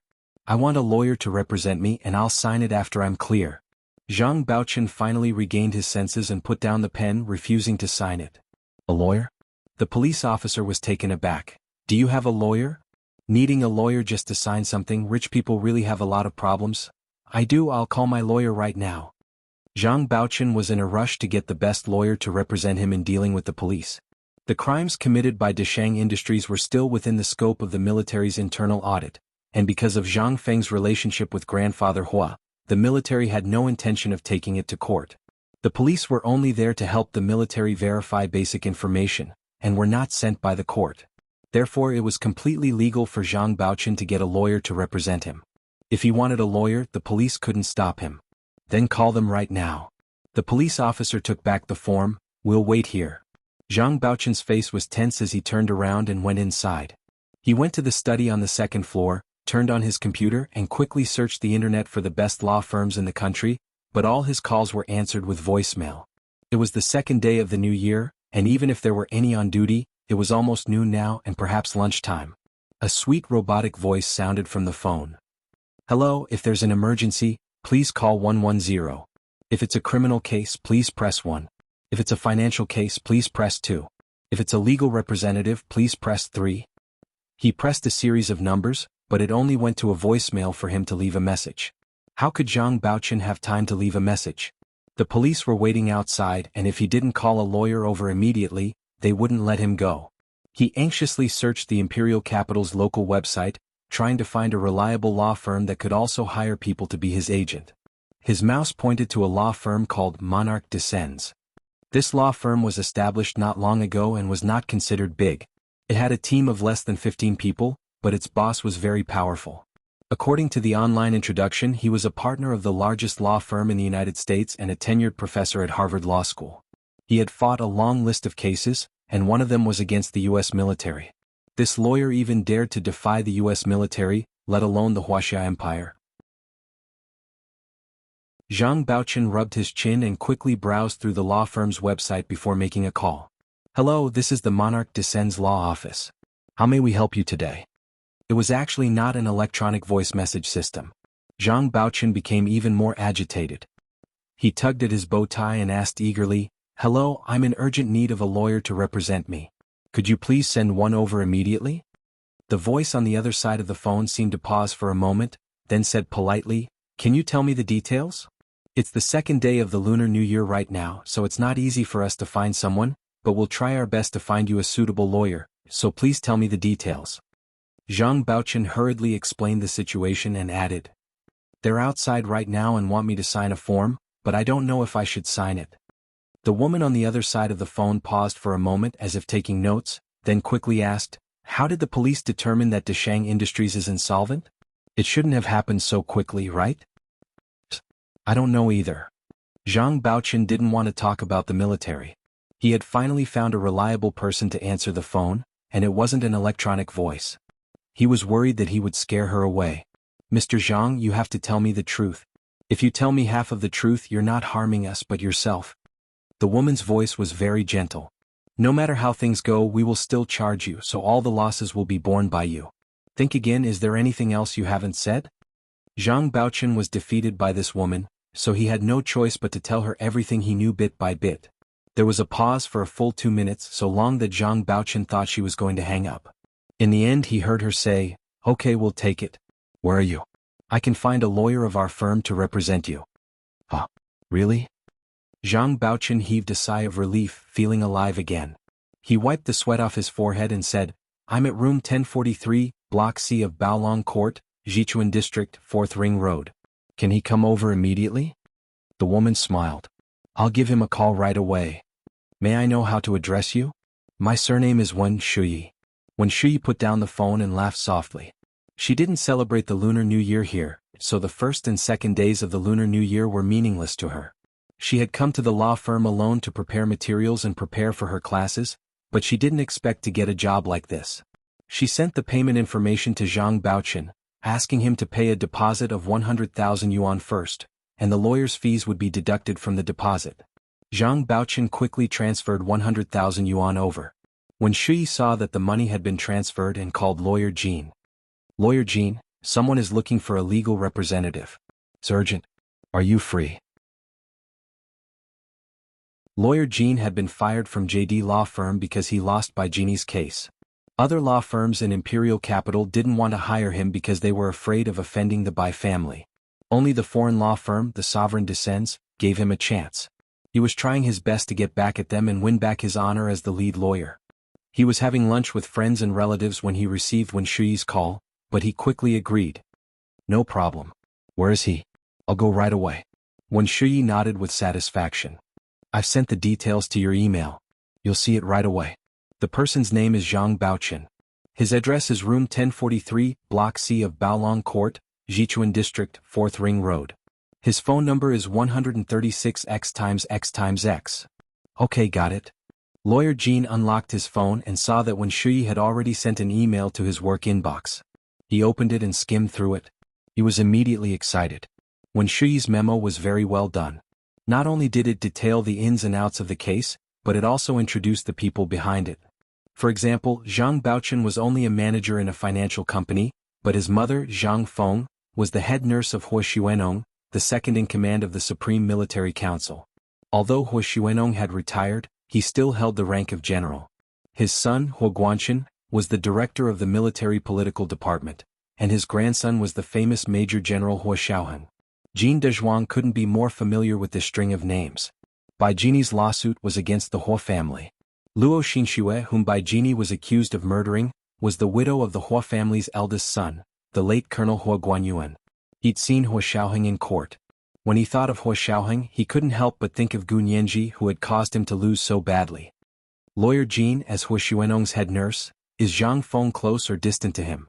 Wen Shuyi had just arrived in Wuxia Empire and didn't know much about these relationships. Jean de Zhuang put on his Bluetooth headset and took out his iPad to highlight key points as he walked out. He said to Wen Shui on the other end of the line, "Lawyer Wen, the chief's nurses have a lot of power. Sometimes they can even control the chief's daily schedule and decide who he sees and who he doesn't. Even the chief's wife can't compare to their relationship with the chief at times." Really? Wen Shui was very interested. Then who is qualified to be a nurse? If it's in the military, it has to be at least a commander or a general, the same standard as a personal secretary. Jean de Zhuang said politely, "I'll have to look into the details. If Lawyer Wen is interested, I can send it to you after I'm done." "Oh, it's okay, I was just saying." When Shui turned on her computer and searched online, "Hurry up, he's going to be anxious." Jean de Zhuang put down the phone and got into his car, quickly arriving at Jichuan Precinct on the 4th Ring Road. There were very few people on the road on the second day of the Lunar New Year. He found Zhang Baochun's residence and called him. "May I ask if you are Mr. Zhang? I'm Lawyer Jean from Sovereign Law Firm." It was the second watch. "Try to get to the third watch at 7 p.m. First day of November, hurry up and cast your monthly votes." "What? Oh, intersection. Oh."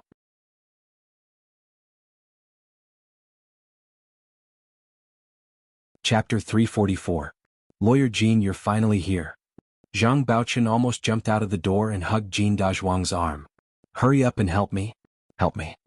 Lawyer Jean smiled and comforted him. "Don't worry, Mr. Zhang. I'll do my best to help you." He then turned to the police officers at the door. "I'm a lawyer from the Sovereign Law Firm. I'm representing my client. May I ask why you're looking for him?" The police officers looked at each other and took out the form. "This is Mr. Zhang's asset verification form. He needs to sign here to facilitate our investigation." Lawyer Jean took the form and looked at it for a while. He adjusted his gold-rimmed glasses. "May I ask why you're asking my client to sign this form?" "Because he's a shareholder of Deshang Industries Limited. Deshang Industries is insolvent, and the creditors want to pursue them. We've been entrusted by the creditors to help verify his assets." The police officers were still very polite to Lawyer Jean and spoke in professional terms. Lawyer Jean smiled and adjusted his gold-rimmed glasses again. He shook his head meaningfully. "I'm sorry, we won't sign this form. Also, Deshang Industries insolvency has nothing to do with my client. Please stop harassing him." "What did you say? Nothing to do with him?" The policemen were very surprised. They looked at each other, exchanged glances and asked again, "Are you sure? He's a shareholder of the company." "Yes." Lawyer Jean took a few steps forward and put his hands behind his back. Deshang Industries Ltd. is a limited liability company. Every shareholder bears limited liability for the company based on their capital contributions. The legal person of the company bears full liability for the company's debts with all of the company's assets. If the company needs to be liquidated and becomes insolvent, the shareholders are not jointly liable and do not need to use their assets to pay off the company's debts. "May I ask why you're asking my client to sign this form?" "Well said. Lawyer Jean, well said. I knew there was a problem." Zhang Baochun was very happy with his decision. Although the police officers knew a little about the law, they obviously couldn't argue with an old fox like Lawyer Jean on this issue. They discussed quietly and said to Lawyer Jean, "All right, we'll go back and ask our superiors what to do." Then they looked at Zhang Baochun. "Sorry for disturbing you, Mr. Zhang." After the police left, Zhang Baochun was in complete awe of Lawyer Jean. He almost worshipped him like a Buddha, and strongly requested him to stay for dinner. Zhang Cheng and Zhao Liangshan were also impressed by Lawyer Jin's ability to make the police leave with just a few words. They kept urging him to drink during dinner. In the afternoon, Hua Xiaoheng was in the study of his official residence when he received a call from the police station. He frowned after hearing it. He didn't want the people in the army to know too much about this, so he didn't ask the people from the military's legal department. The military audit office was auditing Deshang Industries Limited. They only knew that this company was connected to Zhang Feng, and that Zhang Feng was indeed using grandfather Hua's name to make money. But using grandfather Hua as head nurse or Hua as to Hua's mistress's Hua. As he could. Jean was. As can Jean. Or as. Hua Xiaoheng didn't want it to escalate if he could limit the damage to a certain level. Zhang Feng was a smart person. She had already thought it through, so she wouldn't expose her relationship with grandfather Hua. But others might not be the same. Now that there was a lawyer involved, he might not be able to keep it under wraps. Therefore, this matter had to be resolved quickly. Hua Xiaoheng only hesitated for a minute before calling Gu Nianji. Nianji, come to the study. Gu Nianji had just woken up from her afternoon nap and was in a daze. She immediately woke up when she received Hua Xiaoheng's call. I'll be right there. Hua Xiao, what's the matter? Gu Nianji sat across his desk and smiled at him. Hua Xiaoheng told her about the call. It's not that I don't have a way to deal with this, but I don't want others to know too much. Gu Nianji understood. Her eyes sparkled like the stars in the sky. I understand. I can help you. Hua Xiao, let me deal with Lawyer Jean. You can deal with him? Hua Xiaoheng raised his eyebrows in surprise. He hadn't even told her his reason, and Gu Nianji had already thought of a way? Of course. Gu Nianji smiled and raised her chin. She said arrogantly and coquettishly, I want to make Jean de Zhuang lose wholeheartedly again. I want him to avoid me whenever he sees me in the future. I want him to have a phobia. Hua Xiaoheng laughed at her words. He stood up and patted her head. Good. Take a look at this document. Tomorrow you'll represent the military to negotiate with Zhang Baochun's lawyer. Once Zhang Baochun was taken care of, the rest would be easy. No problem. Gu Nianji grabbed Hua Xiaoheng's hand. I'll go back and study it. Don't worry, Hua Xiao. I have plenty of experience negotiating with Lawyer Jean. Hua Xiaoheng smiled. He couldn't help patting her head again as he watched her leave. After she left, Hua Xiaoheng asked the police to arrange another meeting with Lawyer Jean and Zhang Baochun. He also asked Zhao Liangzi to prepare the car for tomorrow morning. Gu Nianji woke up early in the morning of the third day of the Lunar New Year. Hua Xiaoheng and Zhao Liangzi drove to the Sovereign Descent law firm. Lawyer Jean was Zhang Baochun's lawyer now. If they wanted to talk to Zhang Baochun, they had to talk to Lawyer Jean.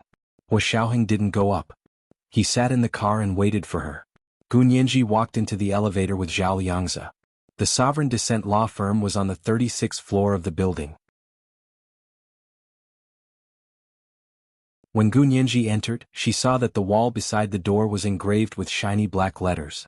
It read Sovereign Descent Law Firm. Next to the black name was an embossed statue of the Goddess of Justice. It was the Sovereign Descent Law Firm's logo. The goddess's face was covered with a black mask and her eyes were blindfolded. She held a scale in one hand and a long sword in the other. During her first law class, her professor had talked about the statue of justice. The scale symbolized fairness and justice. The long sword symbolized the use of force to punish criminals. The face covered with a black mask symbolized equality, objectivity, non-partiality, and the spirit of the rule of law. Gu Nianji looked deeply at the logo, then walked in. When Shi came out of her office and was surprised to see Gu Nianji. Miss Gu, are you the one who wants to see Lawyer Jean? She didn't expect the military to let a rookie lawyer like Gu Nianji be their representative. Yes, we made an appointment yesterday. It's about the Deshang Industries LLC case. Gu Nianji was wearing a dark gray business suit, long pants and leather shoes. She looked very professional. When Shi nodded. Come with me. She brought Gu Nianji and Zhao Liangzi to the reception room. Lawyer Jean and Zhang Baochun were already waiting there. Zhao De had rushed here overnight with his lawyer. The four of them looked nervously at the door. When they saw a very cute and pretty girl enter, three of them sighed in relief. Although Gu Nianji was wearing a professional suit, her young face and clean eyes revealed that she must be very young. Zhao De almost wanted to shake hands with Zhao Liangzi. He thought he was the military representative. However, Zhao Liangzi followed closely behind Gu Nianji like a bodyguard. Lawyer Jean cautiously walked in front of Gu Nianji and extended his hand. Miss Gu, we meet again. It was the third watch. On the second day of November, the relatives looked at their ticket folders. There were still monthly votes. There were still recommendation votes. Oh, intersection. Oh.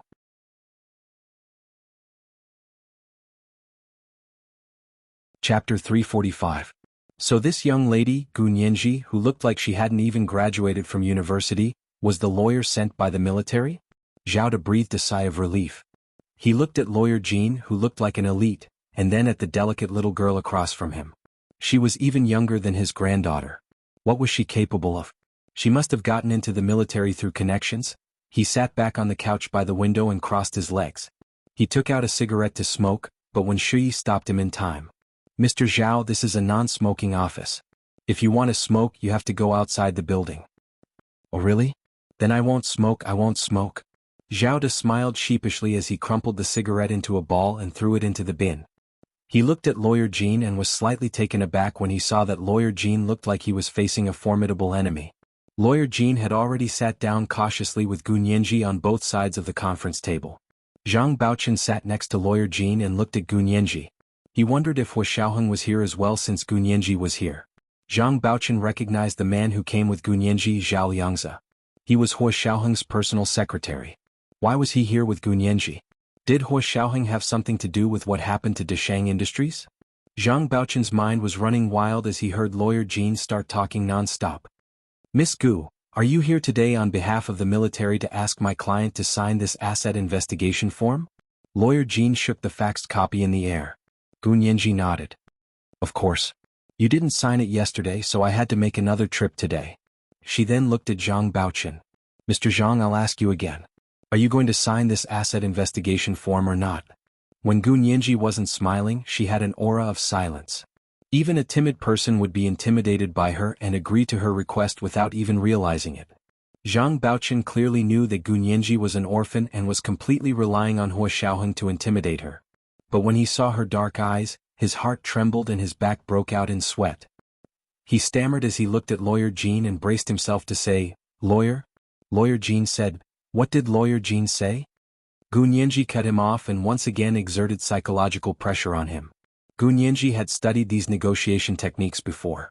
Because of this, she had specially taken courses related to psychology. Later, when she was in the Special Operations Forces, she learned a few tricks from the professionals in the Special Operations Forces who specialized in bluffing people. Compared to the average legal practitioner, she knew how to use her tone, posture, and micro-expressions to break through the other party's defenses and get what she wanted from the other party. However, Zhang Baochen was even more useless than Gu Nianji thought. Because he didn't know anything, no matter how much he scared him, he couldn't scare him. Instead, he was so nervous that he ran to the toilet several times. Gu Nianji secretly cursed Zhang Baochen for being the most useless of useless people, but she maintained a smile on her face and pushed the asset survey form towards him. If you can't give me a reason, then sign it. Zhang Baochen almost took the pen in a daze. Lawyer Jean finally grabbed Zhang Baochen's hand and pushed the asset investigation form back to Gu Nianji. Miss Gu, you can't possibly be thinking that the Deshang Industries LLC incident would involve my client's personal assets, right? Why else do you think I made this trip? Gu Nianji cocked her head and smiled. She thought to herself, here it comes. She didn't seem to take it to heart at all. In fact, she had just entered her true combat state. The pressure he exerted on Zhang Baochen was just the appetizer. Then let me repeat myself. According to our country's company law, Deshang Industries Limited is a limited liability company. If Deshang Industries has any problems with its operations and becomes insolvent, and needs to be liquidated, then just liquidate Deshang Industries. Please don't count my client's personal assets. Lawyer Jean pointed at the asset investigation form. Don't freeze my client's personal bank account, and don't confiscate his real estate. These properties belong to my client and have nothing to do with Deshang Industries. In other words, even if Deshang Industries went bankrupt, Zhang Baochen would only lose 5% of his shares. Also, he hadn't actually invested a single cent in Deshang Industries. The shares were given to him by Zhao. If Deshang Industries made money, he would receive dividends along with it. If it lost money, he would at most not receive any dividends. He wouldn't have any more responsibilities. Yes, Lawyer Jean is right. Zhao Da's lawyer also chimed in. He sneered at Gu Nianji. This is the most basic company law. Miss Gu, don't tell me you don't know that? Have you graduated from university? Do you want to go back to school and study company law? Yes, both of you are right. I agree with what you said about company law. Gu Nianji clapped her hands to express her approval. Zhao Da's lawyer had never interacted with Gu Nianji before. He saw that the young female lawyer from the military had been led around by the nose with only a few words. She had no fighting spirit at all. He was even more disdainful of her. Lawyer Jean had suffered at Gu Nianji's hands before, so he was more cautious. He could hear the reservation in Gu Nianji's words. He thought about it for a while and asked, did I say something wrong? Or is the military planning to bully others and disregard the law to seize other people's assets? Lawyer Jean, I haven't seen you in a few days and you've learned to accuse others. Gu Nianji braced her hands on the edge of the table and straightened her back even more. That's not good. We are lawyers. We need to use the language and logic of the law to speak. Don't imitate those who don't understand the law and only know how to spout nonsense. Every word a lawyer says must be backed up by evidence. Did I say something wrong? Lawyer Jean sneered. He was still brooding over his previous defeat at Gunyenji's hands. He slammed the table and stood up. He threw the materials he had prepared in front of Gunyenji and almost roared, "See for yourself. My client only owns 5% of the shares. He has nothing to do with the management of Deshang Industries. He's only a shareholder. And a minor shareholder. He doesn't have to bear any responsibility for Deshang Industries' debts outside of his shares. Do you understand?" Gunyenji moved back to avoid Lawyer Jin's roar and stood up as well. "Are you done?" "I'm done. Tell me what legal reasons you have for my client to bear responsibility for a limited liability company's debts outside of his shares. Remember, it has to be legal. Don't think that you can do whatever you want just because you're from the military. Believe it or not, I can report you to the media." Lawyer Jean happily explained his reasons and sat down. His mouth was dry and he hurriedly drank another glass of water. "Okay, now it's my turn." Gunyenji also took out the materials she had prepared and threw them on the table. "Lawyer Jean, you're right. For a limited liability company, the shareholders don't have to bear any responsibility outside of their shares. If the company goes into liquidation, the shareholders will lose all their shares at most. There won't be any other losses. Isn't that obvious? Then what else is there to discuss? You can leave now." Lawyer Jean laughed. "You repeated what I said. Do you want my client to sign?" "Of course." Gunyenji's voice turned cold. "Lawyer Jean, are you still so impatient? Can't you wait for me to finish? You still have something to say? If you still want to repeat what I said, please don't waste my time." Lawyer Jean was getting impatient. "It's the Lunar New Year. Everyone is in a hurry." Gunyenji raised her eyebrows. Her voice became even colder. "If you keep talking nonsense, I can go to the Lawyers Association and sue you for lack of professional ethics." Lawyer Jean finally shut his mouth, but his face was full of disdain and indifference, as if he was saying, "I knew you're a newbie with no skills." Gunyenji's eyes swept across everyone's faces in the conference room. She looked at Zhao Liangzi, who had been silent but was looking at her worriedly. She smiled at him reassuringly. She pulled out a red-marked report from the materials she had prepared. She looked up and began to show the evidence to Lawyer Jean and Zhao Liangzi's lawyer. Deshang Industries LLC. Its full name is Deshang Industries LLC. According to company law, its company form is Limited Liability Company. The English abbreviation is LLC. According to the company law's definition of an LLC, the number of shareholders of such a company cannot exceed 50. It cannot raise funds. Shareholders are limited to the amount of capital they have contributed. Therefore, under normal circumstances, if there is a problem with the company, the risk to the shareholders is limited to the amount they have invested.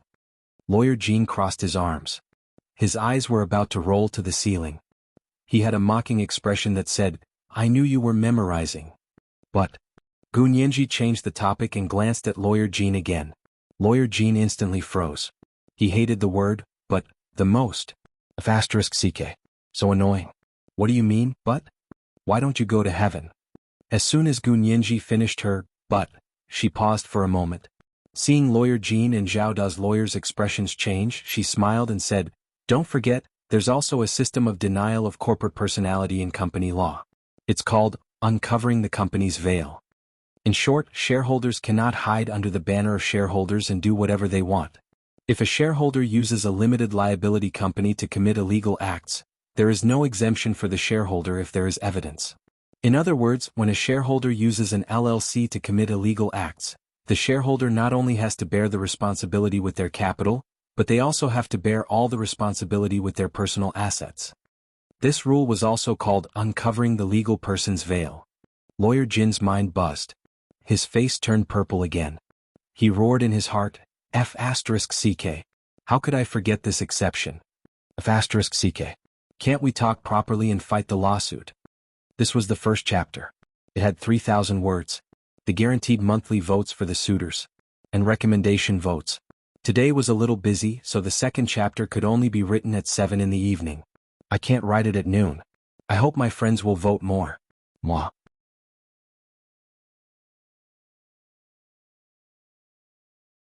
Chapter 346. But the problem was that the exception to the system of denial of corporate personality was easy to say, but it was very difficult to implement. This was because it required a very complicated legal process to determine that the shareholder was using the LLC to commit illegal activities, and not the LLC itself. This rule was rarely used in real-life situations and was basically impossible. Therefore, most lawyers ignored it for a good reason. Based on lawyer Jin's 20 years of experience, he had only barely won once, but both sides had expended too much effort and lost in the end. Therefore, lawyer Jin only paused for a moment before his expression darkened. Fine, first prove that my client intended to use Deshang Industries to commit illegal activities, then go to court and see what the judge will decide. Zhang Baochen quickly said, I didn't do that, I can swear. I don't even know what Deshang Industries does, and I've never interfered with its management. Did you hear that? Lawyer Jin laughed coldly. Don't think you can criticize me just because you know a few legal provisions. Go ahead and sue me if you dare. Gu Nianji smiled and took out a stack of documents marked with a blue label and placed it in front of Lawyer Jin. Lawyer Jin, please take a look. These are the military supply contracts Deshang Industries did with the military. These are the serious damages caused by the products supplied by Deshang Industries during military training. These are the conclusions of a third-party independent expert's investigation. Deshang Industries intentionally used shoddy goods to fill their own pockets, and made undue profits from the military supply business. This caused harm to the soldiers and posed a threat to our nation's security. Lawyer Jin's face turned as white as a sheet. He took the documents from Gu Nianji and flipped through them one by one, quickly examining the ins and outs of the situation. That's not enough to say that my client is breaking the law. Lawyer Jin looked at the documents for a long time, then braced himself and said, using shoddy goods as quality is too subjective. If we go to court, I don't believe the judge will find my client guilty of illegal activities. Really? Gu Nianji smiled and took out the documents from He Xiaoheng. This was the most important piece of evidence. Then take a look at this. Gu Nianji passed it to Jin Dezhuang. Deshang Industries shareholders Zhao De, Zhang Feng and Zhang Baochen have used all sorts of methods to transfer the company's cash to their private accounts. At the same time, they set up a shell company in Italy to launder money through Deshang Industries' bank account. Lawyer Jin slumped into his chair and let out a long sigh. If it was the previous evidence, he could still argue and was 70% sure that the court would side with Zhang Baochen. However, the evidence that Gu Nianji had thrown out in the end couldn't be cleared no matter what.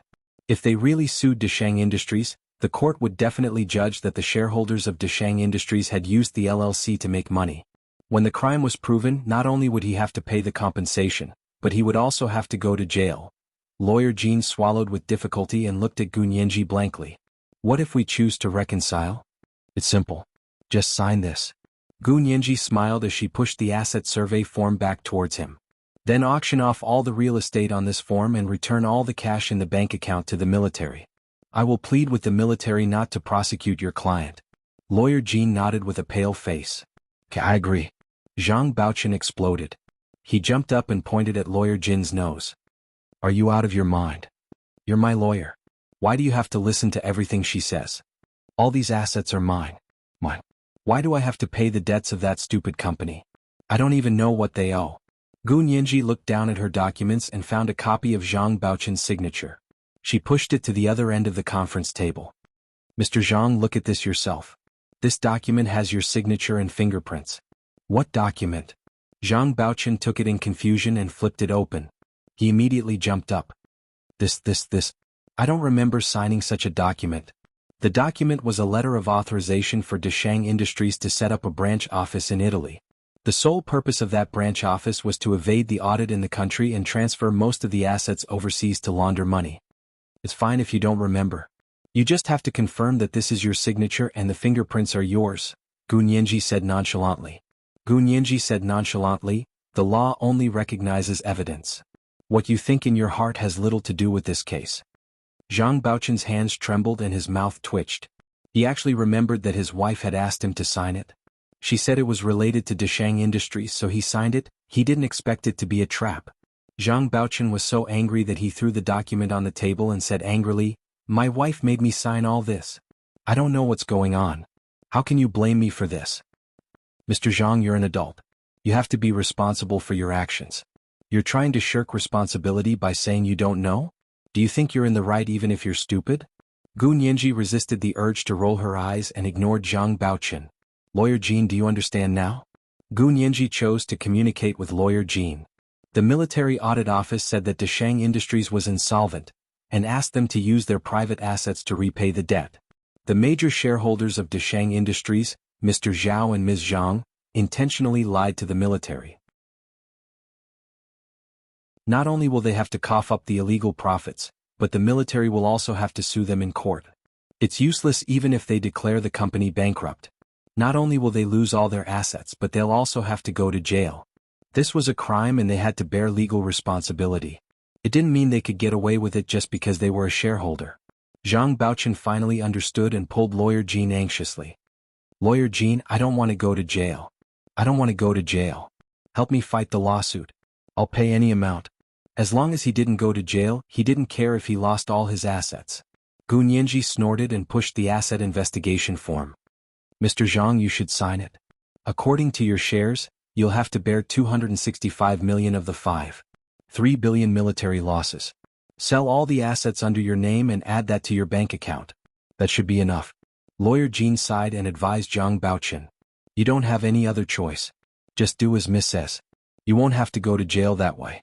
Because Zhang Baochen didn't have many shares and wasn't involved in the company's operations, he only had to cough up the dividends he had taken in the past. The military wouldn't chase after a small shareholder. Their main targets were Zhao Da and Zhang Feng. Zhao Da's face turned pale as he listened and finally called out to Zhang Baochen. Baochen, aren't you going to beg the chief? Isn't he going to marry your mother? Zhang Baochen turned around abruptly. Shut up. There's no such thing. Don't spout nonsense. Zhao Da immediately understood that the marriage had fallen through. His face darkened and his hands tightened until there was almost a hole in the sofa's leather cover. I really don't have to go to jail as long as I pay up. Zhang Baochen ignored Zhao Da and turned to look at lawyer Jean. His eyes were about to pop out of their sockets. Lawyer Jean, can you guarantee that? Lawyer Jean looked at Gu Nianji. Miss Gu, if my client pays the money, may I ask if the military can issue a waiver to my client? That way he wouldn't be charged. Gu Nianji nodded with certainty. Of course. As long as he pays up, I'll apply for a waiver. Zhang Baochen finally sighed and said to lawyer Jean, then I'll have to trouble lawyer Jean to calculate all of my assets. Gu Nianji pouted.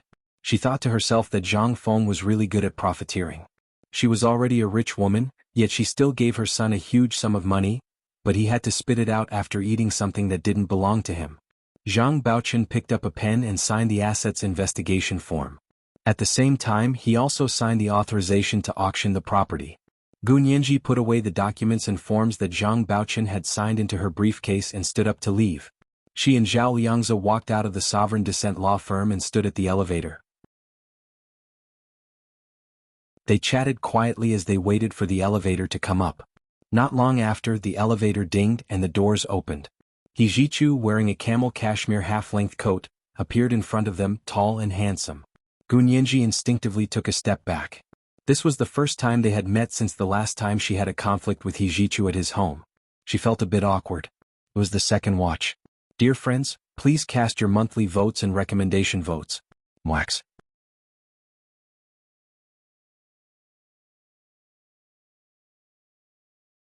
Chapter 347.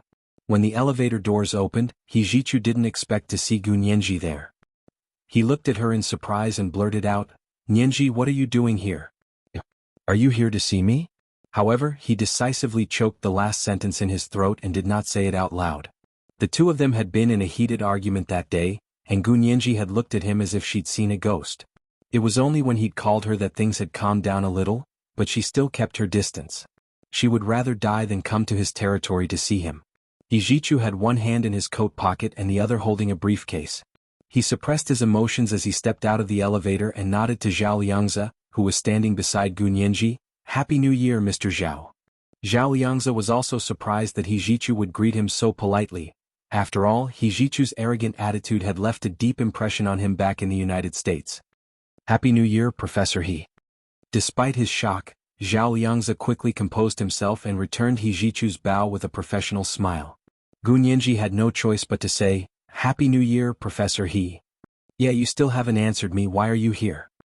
He Zichu looked up at the entrance of his law firm. You came from there? Yes. Gu Nianji thought of Wen Shui and Jin Dazhuang's expressions and couldn't help laughing. I came from your law firm. He Jichu looked at her quietly. What happened? Coming out of a law firm was either a lawyer or a client. Either way, it wasn't a good thing. You're the boss, don't you know? Gu Nianji mocked quietly. Your lawyer became Zhang Baochun's lawyer, and I came to negotiate with him as the military's lawyer. The military's lawyer? He Jichu frowned again. You're working for Hua Xiaoheng again? Did you forget what you promised me? After the incident with Dou Qingyan, He Jichu had told Gu Nianji not to become a negotiator for the military. Gu Nianji had also promised him. But Gu Nianji thought this was different.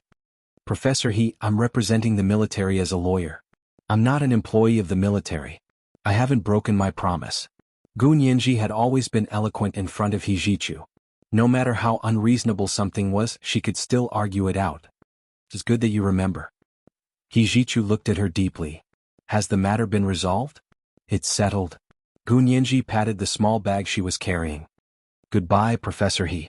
I have to go back now. He Jichu nodded and watched as she and Zhao Liangzi entered the elevator.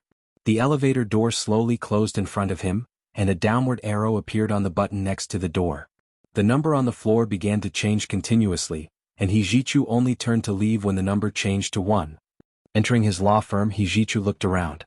When Shui came out of her office and was shocked to see He Jichu. She rushed up to him and said, Professor He, it's only the second day of the new year. Why are you here? He Jichu stared into her eyes and asked slowly, what lawsuit did you accept?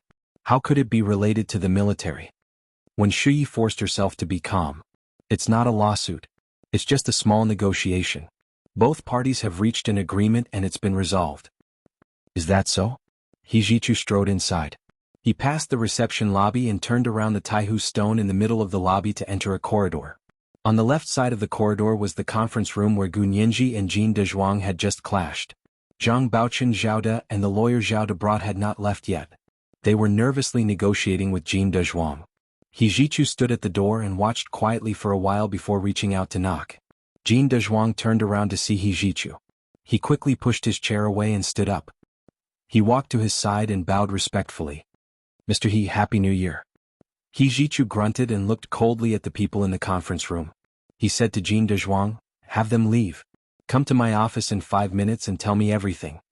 Jin Dezhuang nodded quickly and watched He Jichu enter his office. He turned to the 3 people in the conference room. You guys go back first. Deal with Mr. Zhang's matter quickly according to the agreement. If Mr. Zhao wants our lawyer, please contact our law firm and sign the authorization form. We'll talk again. I'm sorry, I have something else to do. Zhang Baochun Zhao De and the lawyer he brought had no choice but to leave. Jin Dezhuang immediately went to find He Jichu. Sit. He Jichu sat behind his desk and pointed at the chair in front of him. Tell me what's going on. Jin Dezhuang told him the whole story from beginning to end. He Jichu listened to everything without saying a word, then looked up some information online before saying, not bad. You reacted quickly enough. Zhang Baochun's case ends here. As for Zhao De, we won't take his case. Jin Dezhuang was also inclined to not take the case after he understood everything. Zhang Baochun's responsibility was much smaller and the military was willing to let him off the hook as long as he paid back the money. As for Zhang Feng and Zhao De, they were obviously chosen by the military to serve as a warning to the others. They were going to spend the rest of their lives in prison. Mr. He is wise. Jin Dezhuang smiled and rubbed his forehead. I didn't expect Gu Nianji to be so good. I lost to her twice. He Jichu looked up from his computer and his tense expression relaxed. His voice was no longer cold but had a hint of a smile. He said, it's not a shame that you lost to her.